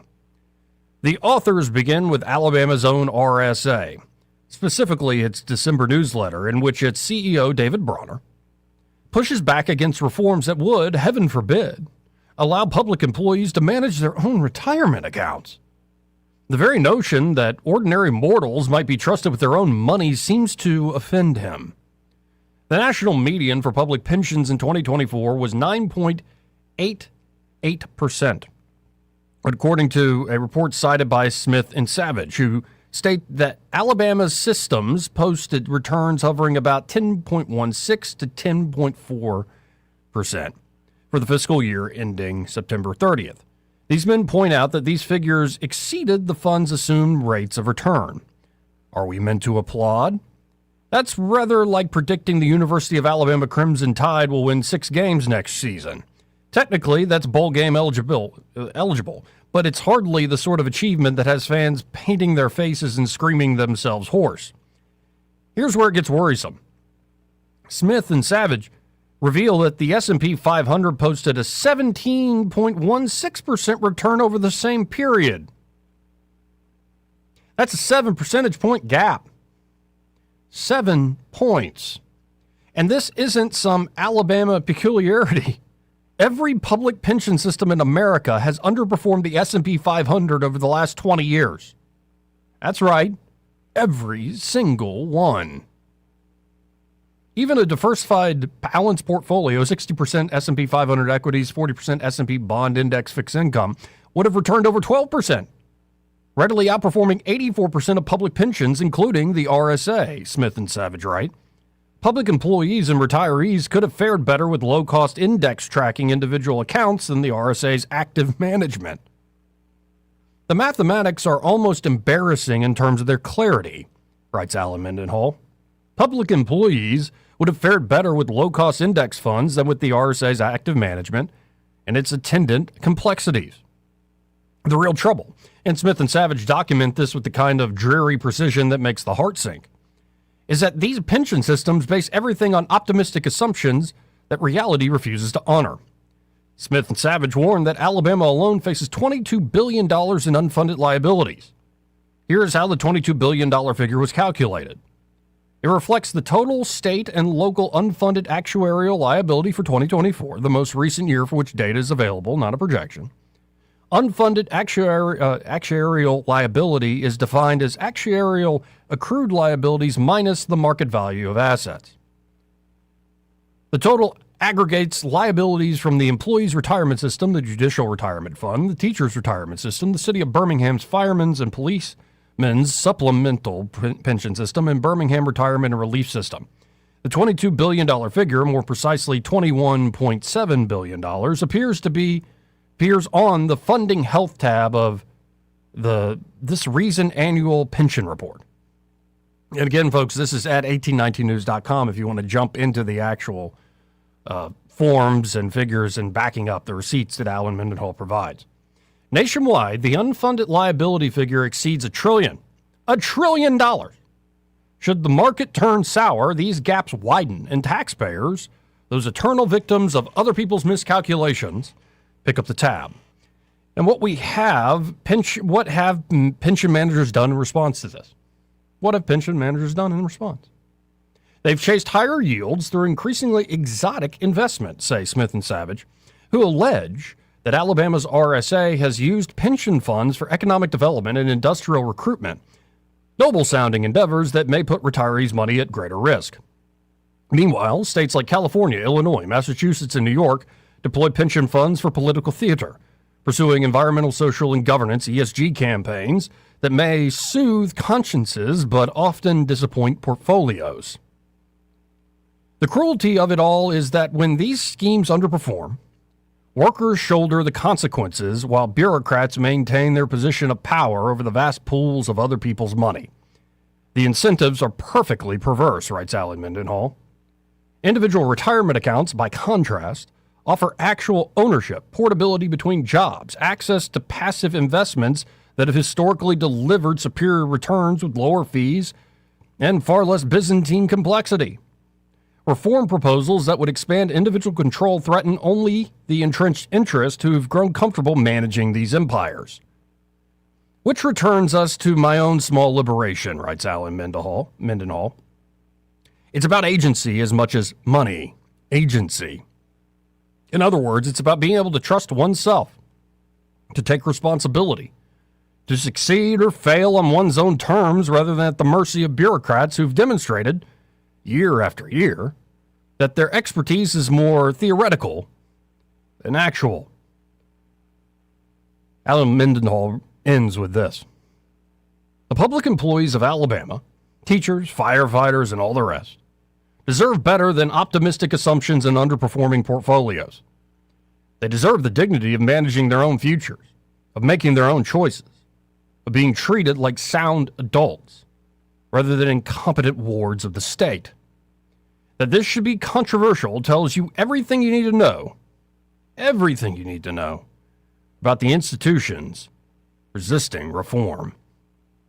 Again, if you want to read that for yourself, a lot of folks have checked it out. That's Alan Mendenhall, the RSA, and the fiscal risks facing Alabama. Yeah, and when I do see, the RSA system here in Alabama got about a 10% return, which is like, well, it's not crazy. But when you realize over the same time period, the S&P got a 17% return, that's crazy. And that all these pension funds are falling behind. And it just suggests it's, I would say, an outdated model. Now, I think the response to Mendenhall might be, hey, there's some folks that don't want to have to manage their own things. They just want to be promised the moon. And even if they get some stinky cheese and not the moon itself, at least I got my stinky cheese. Don't you take it away. Don't you touch it. Don't you touch it.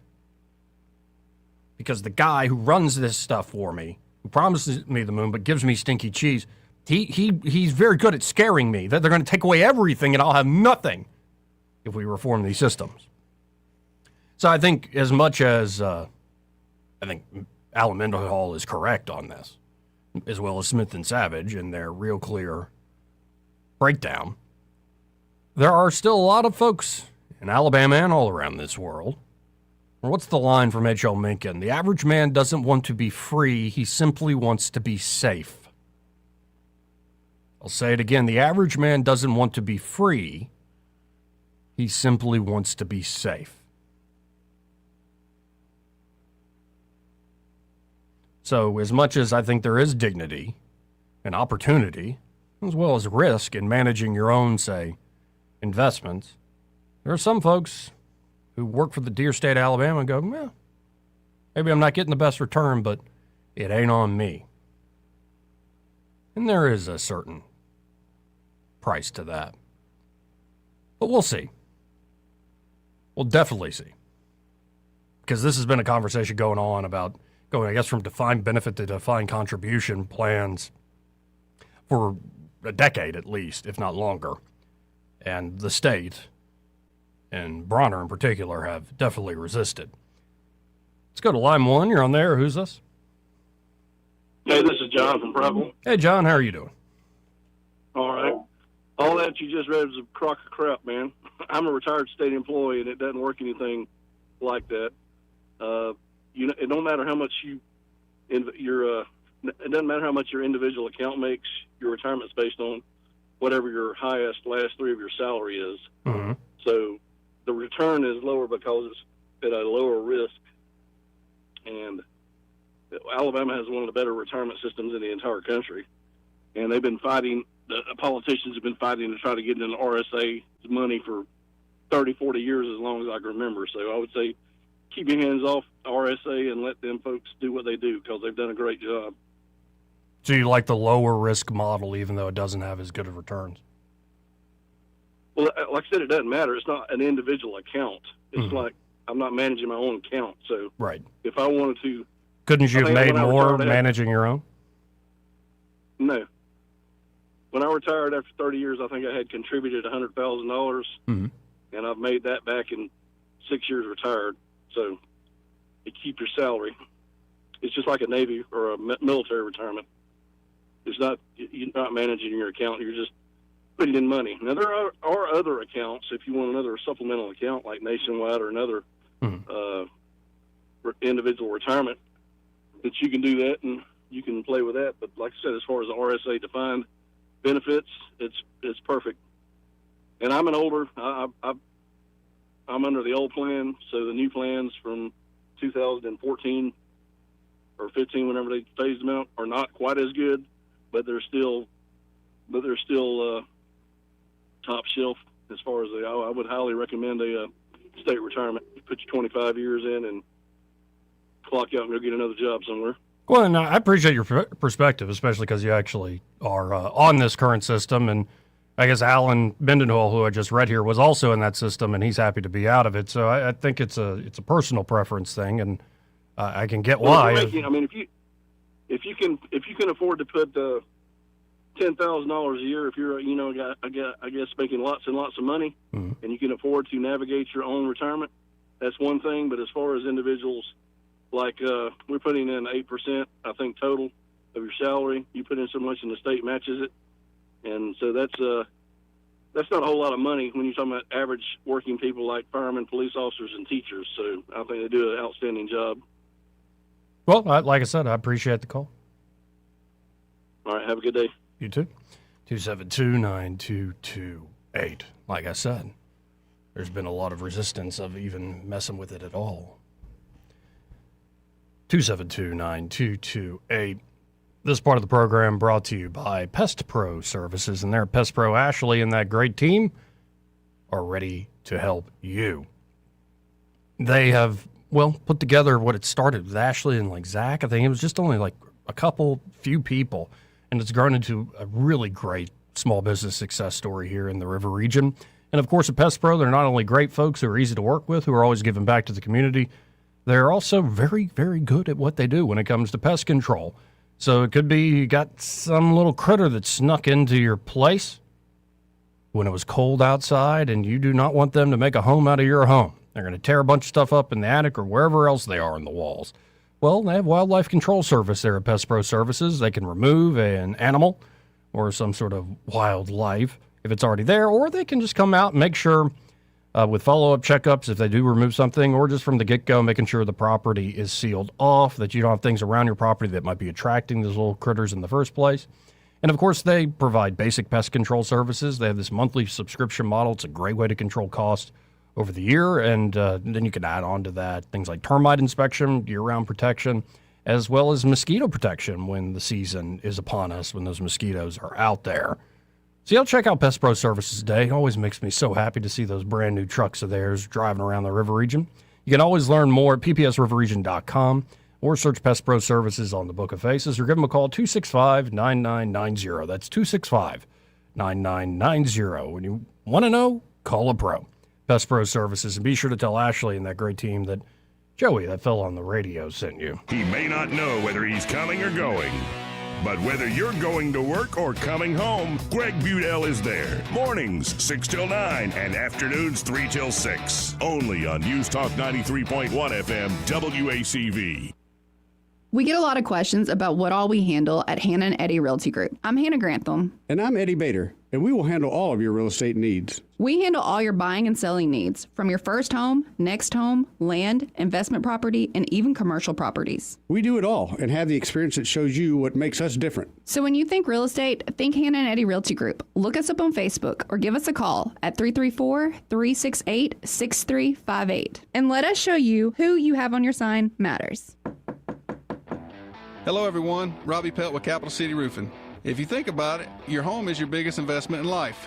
Your roof covers your home, so why jeopardize your biggest investment on a roofer you don't know anything about when you can deal with a reputable roofing company like Capital City Roofing? We have an A+ Better Business rating and the best manufacturers and workmanship warranties available. We do all residential and commercial roofing applications that are certified through the manufacturer to ensure you get the best material and workmanship money can buy. We also have your project in our best interest before and after construction has been done. Don't hesitate to call us if you have any roofing issues or questions. We will match any of our competitors' price and give you the same great workmanship warranty. We also give free estimates. Give us a call today and let us show you the difference. 277-3311. That's 277-3311. Or you can check us out on the web at www.capitalcityroofing.com. Capital City Roofing. We capitalize the roofing industry. For too long, Alabama's statewide news companies have shamed us for our conservative Christian values. Alabama deserves a news company that cherishes our culture, a company that isn't bought and paid for by the powers that be. 1819 News is that company. Run by Alabamians for Alabamians, 1819 News celebrates what is good and beautiful about our state, while exposing those who work against our values in secret. Just go to 1819news.com to learn more. Subscribe to our newsletter. That's 1819news.com. This hour of News and Views is brought to you by our good friends at Cole Plumbing, 279-8919. Cole Plumbing is number one in the number two business. You don't have to dig a hole. They have proprietary pipelining technology. Ask them about their tankless water heaters. Remember, when you have trouble with your bowl, call on Cole. The River Region's News Talk Station. News Talk 93.1, WACV. News Talk 93.1. Joey Clark. Welcome back.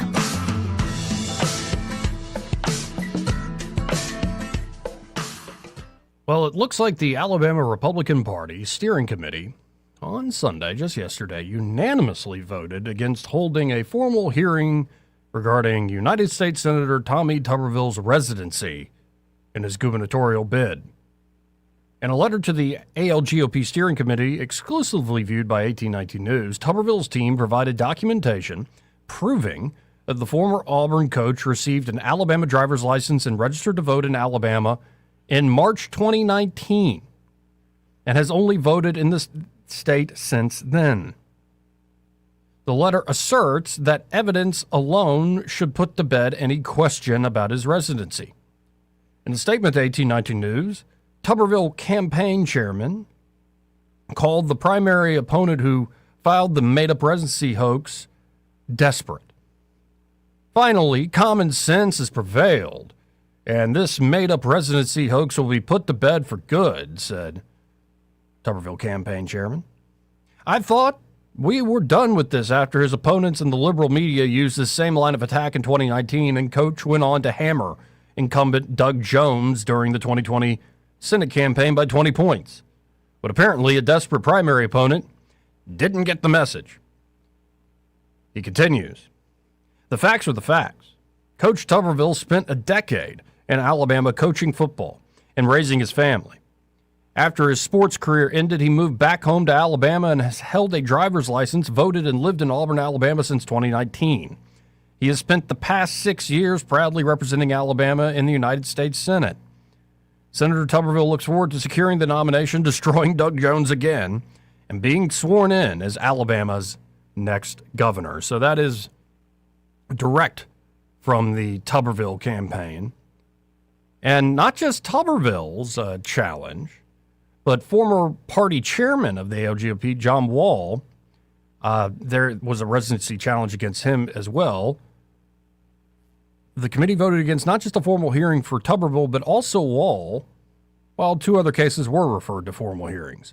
Party declined to comment further, citing the confidentiality of the process.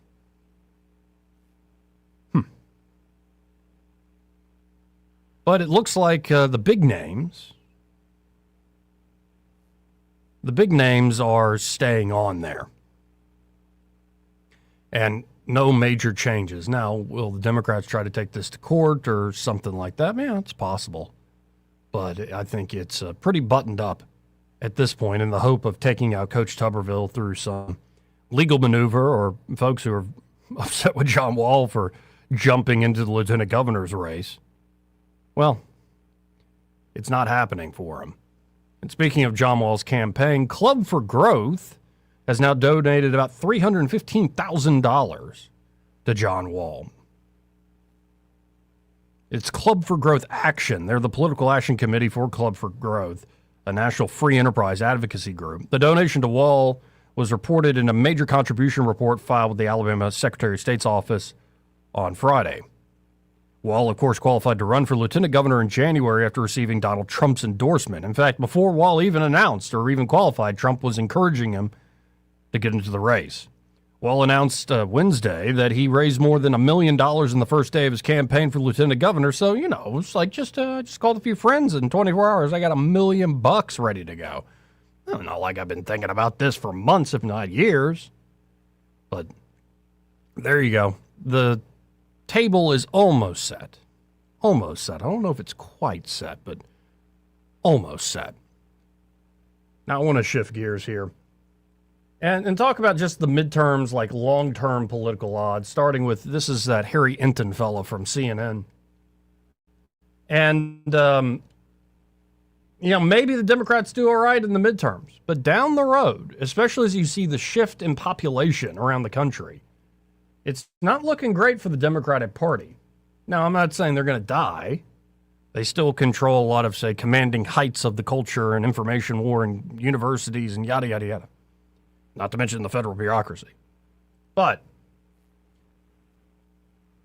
Democrats, if they don't get their house in order quick, could be looking at a very bleak future just in terms of how the map is set going forward. But let's listen to Harry Enton's breakdown. Take a look at some long-term population trends that really should set off a flashing red siren to Democrats nationwide while bringing a big smile to the faces of Republicans nationwide. Why do I say that? Because take a look at the big population gainers versus the last census back in 2020.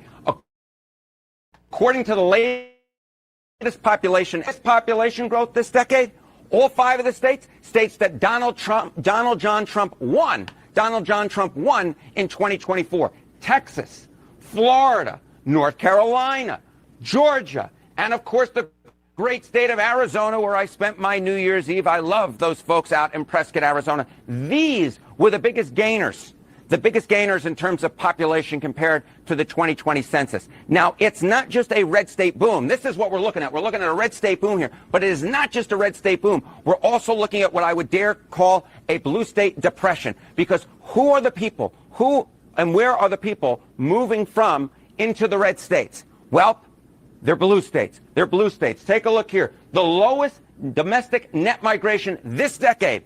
All 5 of the states that were won by Kamala Harris in 2024. Look at this. California, Harris's home state. New York, where I'm coming from right now, of course. Illinois, New Jersey, and of course the great Commonwealth of Massachusetts, which is a bastion of blue liberalism. These are the states that folks in the United States are moving away from and into the red states, which is propelling a red state boom. Now, this is interesting, right? But it could also have major political ramifications if it holds for 2030, the next census. Because take a look here. If, in fact, the 2025 population shifts hold for the 2030 census, look at this. Look at the House seat shifts by state. Remember, of course, we apportion the number of House seats depending on the population in each state.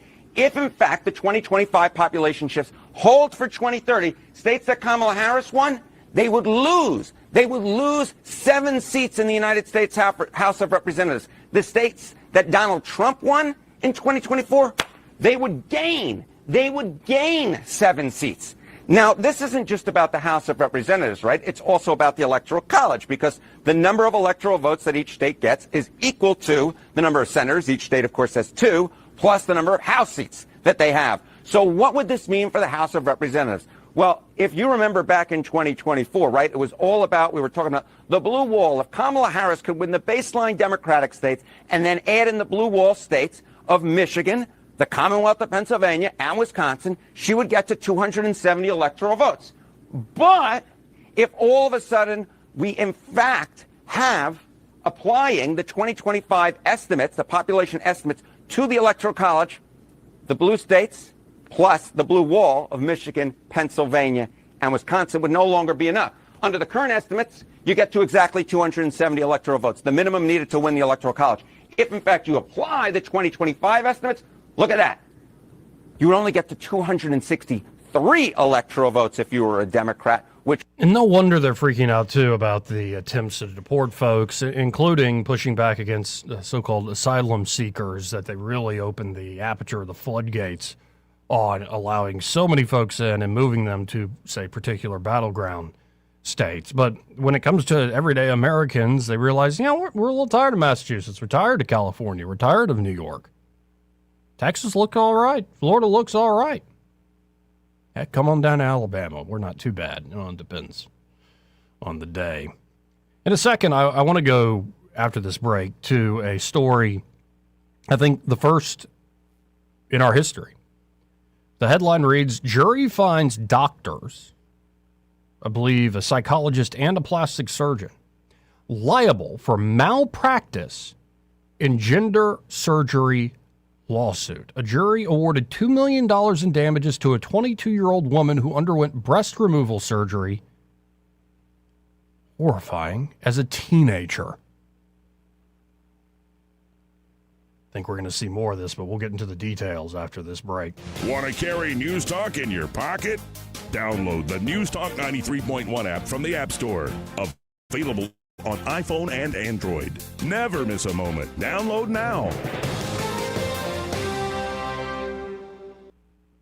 This is your roving reporter. Today I'm talking with a prospector. That's right, man. I'm prospecting for gold. You dig? No, but it looks like you do. And you know the first thing I'm going to do when I strike it rich? What's that? I'm going to hire David Ernest to be my money man. You mean everyone's favorite asset preservationist? That is correct, man. I'm going to call him up at 833-596-7233. 833-596-SAFE. You know, I've heard a lot of good things about David Ernest. You know, he's the best money man around with over 40 years of experience. Experience is necessary, especially when you're digging for gold. That's right, man. And I can see that you don't have very much experience. What do you mean, man? Well, you have the little plastic bucket and shovel like a kid would take to the beach. Yeah, man. Well, I want to start out small and then kind of pace myself up until I strike it rich. Well, maybe you should call David Ernest first. You think he's got a shovel? Never know till you ask. I dig, man. As a mom, comforting my family is what I do best. Vicks Vapor Stick provides soothing, non-medicated Vicks vapors in an easy-to-apply stick, and it dries fast, so there's no mess. I use it to comfort myself and my family. Thanks, Mom. Vicks Vapo Stick, soothing comfort for the whole family. And try Vicks Vapo Shower Max for steamy Vicks Vapors when you need more comfort for yourself. Use as directed. Lewis at the Capital Oyster Bar, and I just want to tell you, if you're in business or got an event coming up and want to do some advertising, wisely spent dollars are spent down here at Blue Water Broadcasting. All the guys are nice, easy to work with, and I see results, I guarantee you. Radio reaches over 90% of everyone in the river region. Shouldn't your ads be out there where your customers are? Call us to find out more. Blue Water Broadcasting. Local folks helping local business. This hour of News and Views is brought to you by our good friends at Cole Plumbing, 279-8919. Cole Plumbing is number one in the number two business. You don't have to dig a hole. They have proprietary pipelining technology. Ask them about their tankless water heaters. Remember, when you have trouble with your bowl, call on Cole. Weather, a service of H&H Carpets, where right now, get a load of this, listen close, you get a house full of carpet for $19.95 installed. Unbelievable. They're located at 6450 Atlanta Highway, just across from Walmart. Rich Thomas weather. Well, hi, everybody. Our temperatures continue to turn around, and tonight will not be as cold as the last few nights. With increasing clouds, our low temperature down to about 33. Tomorrow, Tuesday, is the warmest day of this week with a high in the middle 60s. That sounds okay. The risk of rain holds off to the overnight hours Tuesday night into Wednesday. Wednesday's high 56. Then a little colder again by Thursday with a high in the upper 40s. From the Blue Water Weather Center, this is Rich Thomas. At ASC, we're more than a credit union. We're your neighbors. We live here, grow here, and deeply care about this community. That's why we created ASC Cares, to give back, stay connected, and support the people who make this place home. Because when our community thrives, we all do. ASC Cares, federally insured by NCUA. Live local talk, the River Region's only 24-hour News Talk FM station. News Talk 93.1 FM WACV.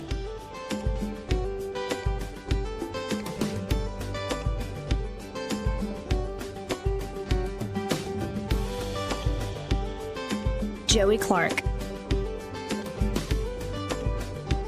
Welcome back. And I hate to say I told you so, and it wasn't just me, a lot of folks ahead of me. But the butchery, that's what it is, butchery, that was done in the name of gender-affirming care. You're now starting to see some of the folks that suffered some of that care,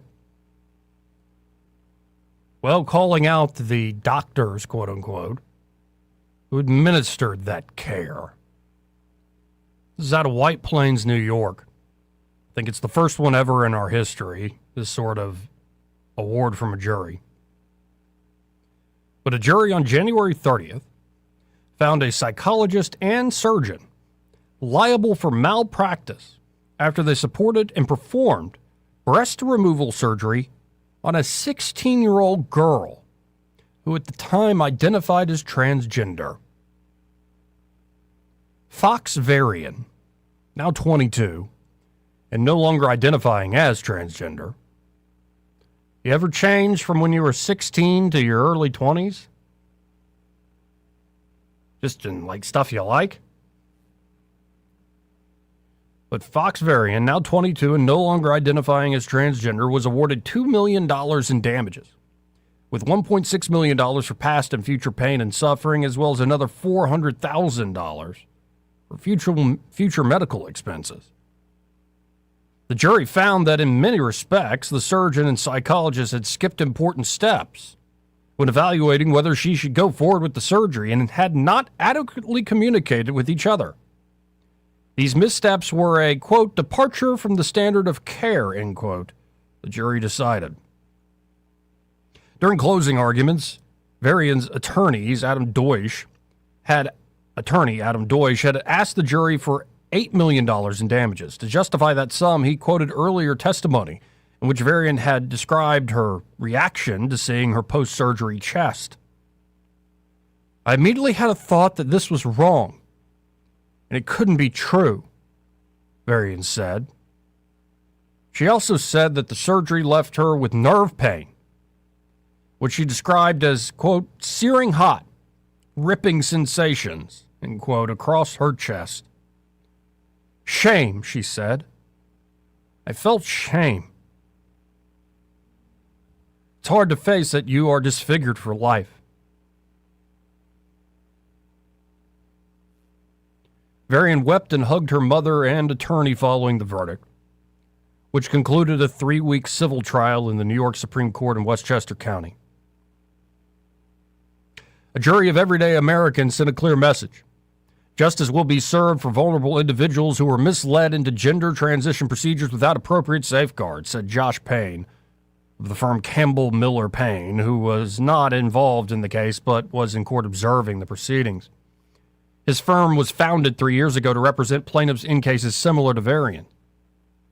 The decision came after the young woman regretted the 2019 surgery and sued psychologist Kenneth Einhorn, surgeon Dr. Simon Chen, and their respective employers.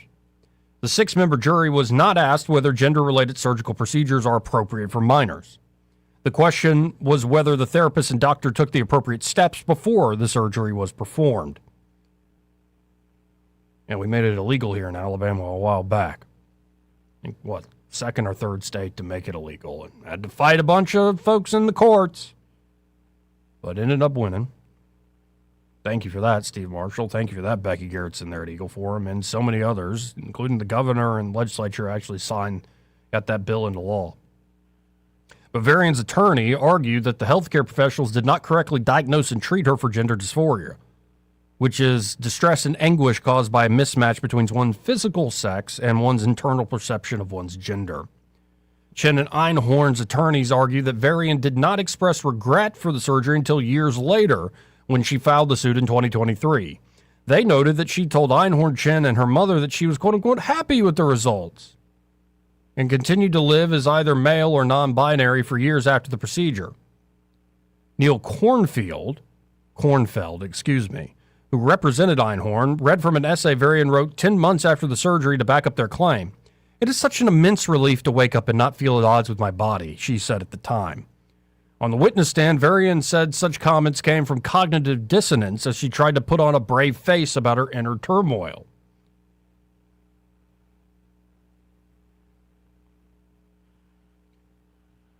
She would have been on the edge of 17. Sorry to quote a Stevie Nicks song when she wrote that essay. She must be, accountable for what she said. And In October 2019, Einhorn wrote a referral letter to Chin supporting Varian's decision to have the chest surgery.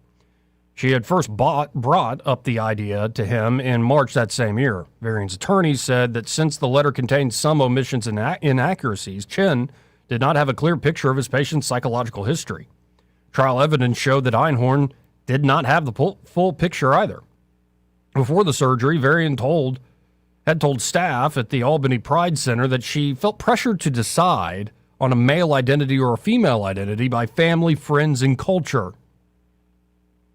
She also said she continued to question her gender identity, but was afraid she might, quote-unquote, lose credibility if she brought it up with her mother. Einhorn said he might not have written the letter had he known. Chin also testified that had he known that Varian was unsure of her gender identity, he would not have performed the surgery. Deutsch said Einhorn should have reached out to Albany Pride Center for records of Varian's time there. He also said Chin and Einhorn should have communicated with each other at least once by phone call. He began the trial by suggesting that Einhorn drove the train and had been putting ideas in Varian's head during attempts to change her gender. But defense attorneys argued that Varian, not Einhorn, had spurred decisions such as using he-him pronouns, cutting her hair short, and changing her name from Isabel to Gabriel, then Rowan, then Fox. She's 16! She was 16. They said the decisions to wear a chest binder and then to have her breast removed were also her ideas. Deutsch, in his closing statement, said that was the problem, describing Einhorn's attitude as whatever the kid wants, the kid gets. Varian's mother, Claire Deacon, testified that she was against the surgery, but that she consented out of fear that her daughter would she would off herself if she did not get it. Einhorn, because that was often what they told folks. Yeah, a pipe burst and it got all wet over the floor, and I've been turning that thing on during the breaks, and thus the funk in here. It's not me, I swear. I'm not that funky at this point in the day. It takes a little time.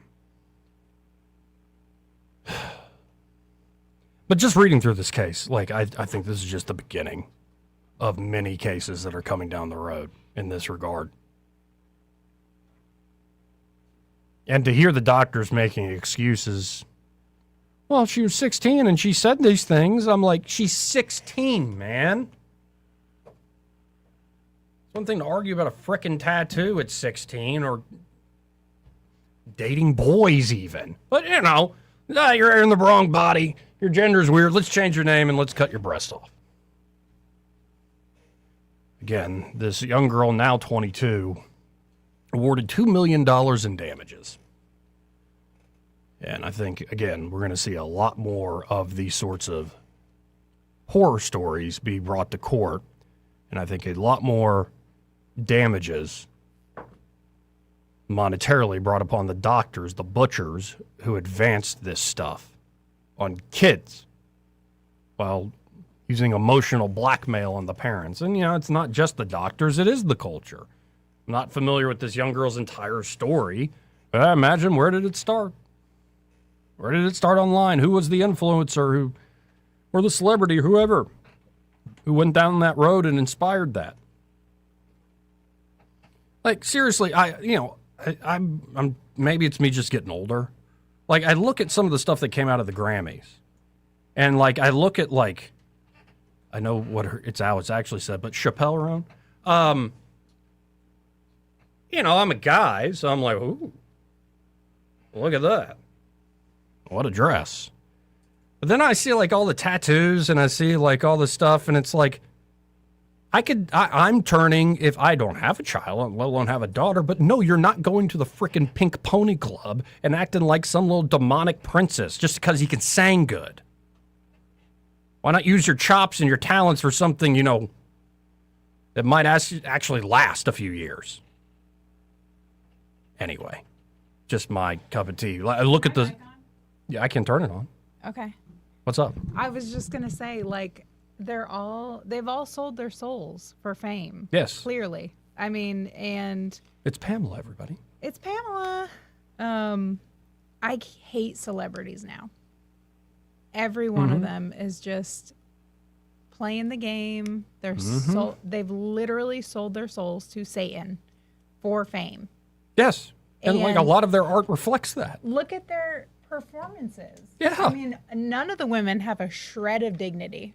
Right. None. If I don't know, like put on clothes, sing a song. If you're talented, you don't need to be naked. Right. I agree. And, you know, it's one thing to excuse it with, like, youth. Like somebody's 18 or 20-something years old, whatever. But, like, that, it goes away. And it gets sadder, like, the older some of these folks that did a lot of this stuff. It's just sad. And, again, I think the culture's changed to the point of, like, I didn't even know the Grammys were on. Oh, I mean, I watched most of it. I knew it was on. I had no idea. But I knew exactly what 99% of the awards speeches would be. F-ice some and political statement. This is stolen land. Right. Yep. Wait, but stolen from whom? Oh, the Native Americans who stole it from whom? Like every other plot of land on this earth. Right. Through war and conquest. And yeah, that's what drives me nuts. Also, like the bobbleheads, just yeah, girl. I know. Yeah, son. The cheers were just through the whole place. And they're in their own bubble. And I think it's just, I wonder how many of those folks actually believe a word they say. I don't think an ounce of it is genuine. Yeah. I mean, there might be some genuinely evil. Yeah, right. There might be some empty-headed, like, just rubes out there who are like, they don't care. I mean, there was one guy asked on the red carpet I saw, he goes, here's what I do. I watch out for the business that pays me, and I just do my job. Like, he was being asked all these political questions. Like, I'm not answering you. Yeah, who is that? But, and it's such a different world. And I'm starting to realize that within, say, extended family, like the culture, what parts of the culture are you sucked into? Mm-hmm. And I admit I haven't always been very wholesome. But I've started to notice, like, especially as I watched older, like, boomer conservatives get upset with, like, the latest halftime performance or latest performance at the Grammys. I'm like, the whole point of these things is to be satanic to piss y'all off. Right. Like, they're still mad at dad. Yeah. That's what it is to me. You're still rebelling against mom and dad. Yeah. I wouldn't consider myself wholesome now, but I do have self-respect. Right. And I mean, I can see when people don't. Right. Anyway, we got to hit a break. We'll be right back. He may not know whether he's coming or going, but whether you're going to work or coming home, Greg Budell is there. Mornings, 6 till 9, and afternoons, 3 till 6. Only on News Talk 93.1 FM, WACV. Hi, I'm Carl Schmidt, naturopath and owner of the Herb Shop Wellness Center at 8161 Vaughan Road. You know, with over 30 years experience in natural wellness, I've seen countless health fads come and go. A few years ago, we added a patented technology that actually activates your stem cells. It reverses the aging process at the cellular level. However, you do need proper hydration and targeted nutrition. At the Herb Shop, our advanced scanning and testing technology allows us to accurately assess your nutritional needs and get a customized plan for you. Come in today and see what the Herb Shop can do for you. This hour of News and Views is brought to you by our good friends at Cole Plumbing, 279-8919. Cole Plumbing is number one in the number two business. You don't have to dig a hole. They have proprietary pipelining technology. Ask them about their tankless water heaters. Remember, when you have trouble with your bowl, call on Cole. On FM, on your smartphone, and online, the River Region's most trusted voice, News Talk 93.1 FM, WACV.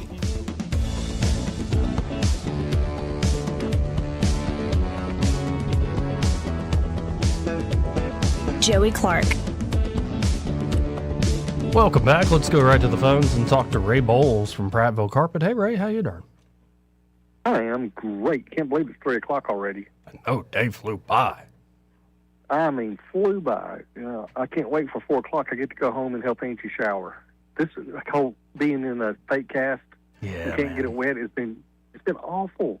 I have to stand in there and hold the shower for her and help her up and down. And I'm a good husband like that. Don't complain. Through sickness and in health. Absolutely. And anytime she needs a shower, I'm on my way. Throw me under the bus. So, And this dovetails into another story. If y'all need a shower done, Practical Carpet, we do extremely good showers.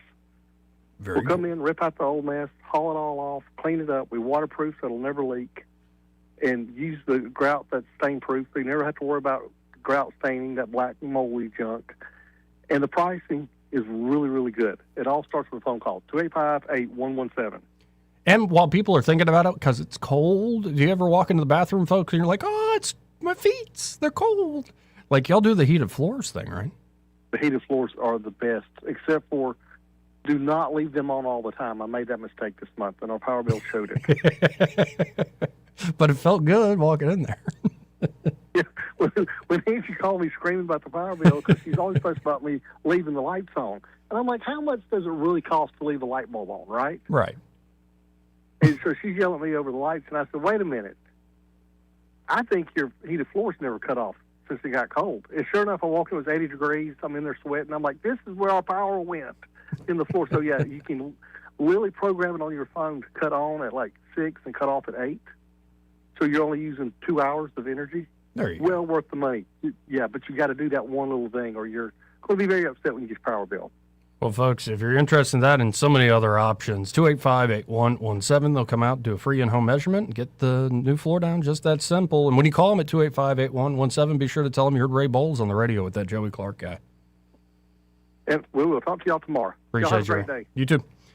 So I haven't learned too much today.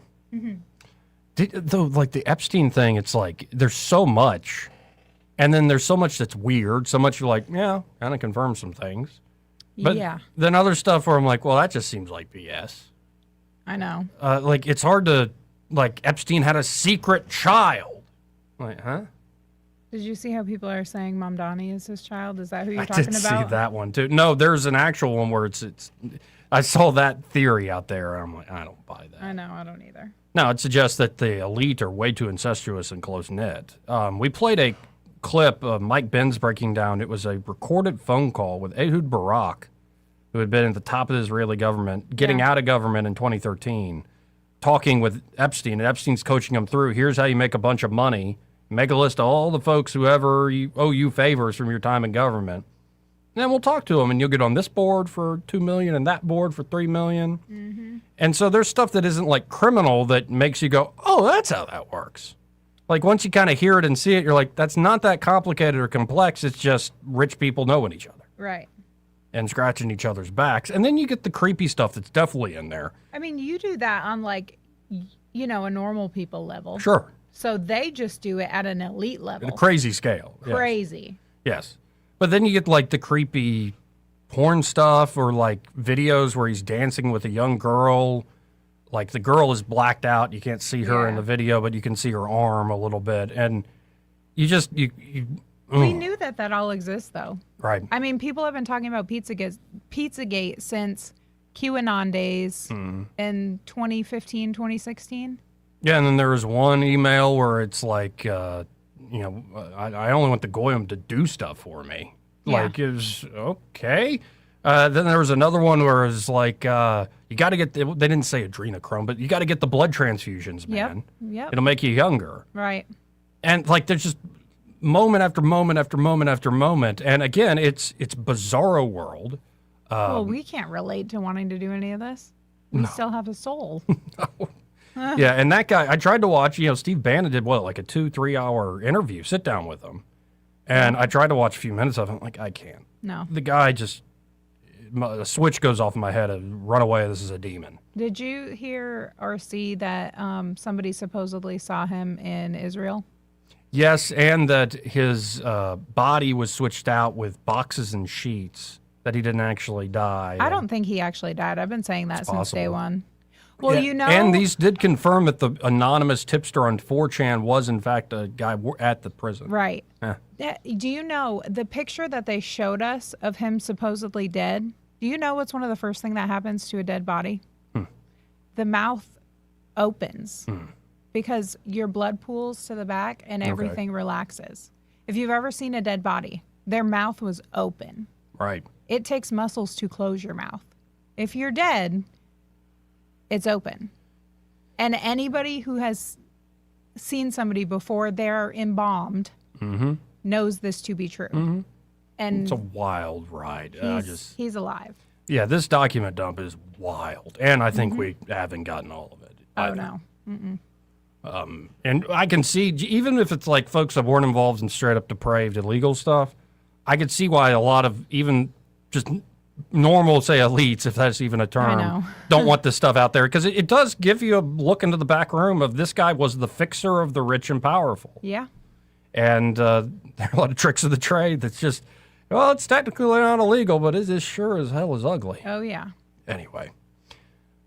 It smells like wet dog in here. It is gross. Very musty. Yes, it is gross. Oh, my gosh. Yeah, the whole place got flooded, apparently, over the weekend. That stinks. Yeah, if you go down the hallway, you'll see even more of those things still blowing, going. Oh, gosh. And it wasn't discovered till this morning? I believe so. Ugh. Yeah. So it was going to be gross in here for a while. Just add another thing on top of it. I know. At least all this equipment is okay. Yeah, thank God for that. You know, you got to appreciate what you got. I do try to find a silver lining. Anyway, I got to get out of here. Happy Hour with Pamela and Greg. They're next. Broadcasting from the Riverside Chevrolet Master Control Center, this is WACV Cusana, News Talk 93.1 FM. When it's Chevy, it's Riverside. With SRN News, I'm Bob Agnew in Washington. Iran's supreme leader is warning that any U.S. attack would trigger a regional war across the Middle East. President Trump has placed key U.S. military assets, including the USS Abraham Lincoln carrier group, in the region to possibly crack down on Iran over its bloody crackdown on pro-democracy demonstrators. 2 police officers were shot near Atlanta, the latest in a series of separate incidents that have left at least 5 officers shot nationwide in recent days. The shootings come amid heightened national scrutiny of federal immigration law enforcement officers following deadly encounters in Minneapolis after they were threatened by anti-ICE demonstrators. About 150 million people were under cold weather advisories and extreme cold warnings as of yesterday. A little bit of warming in some of the affected states today, but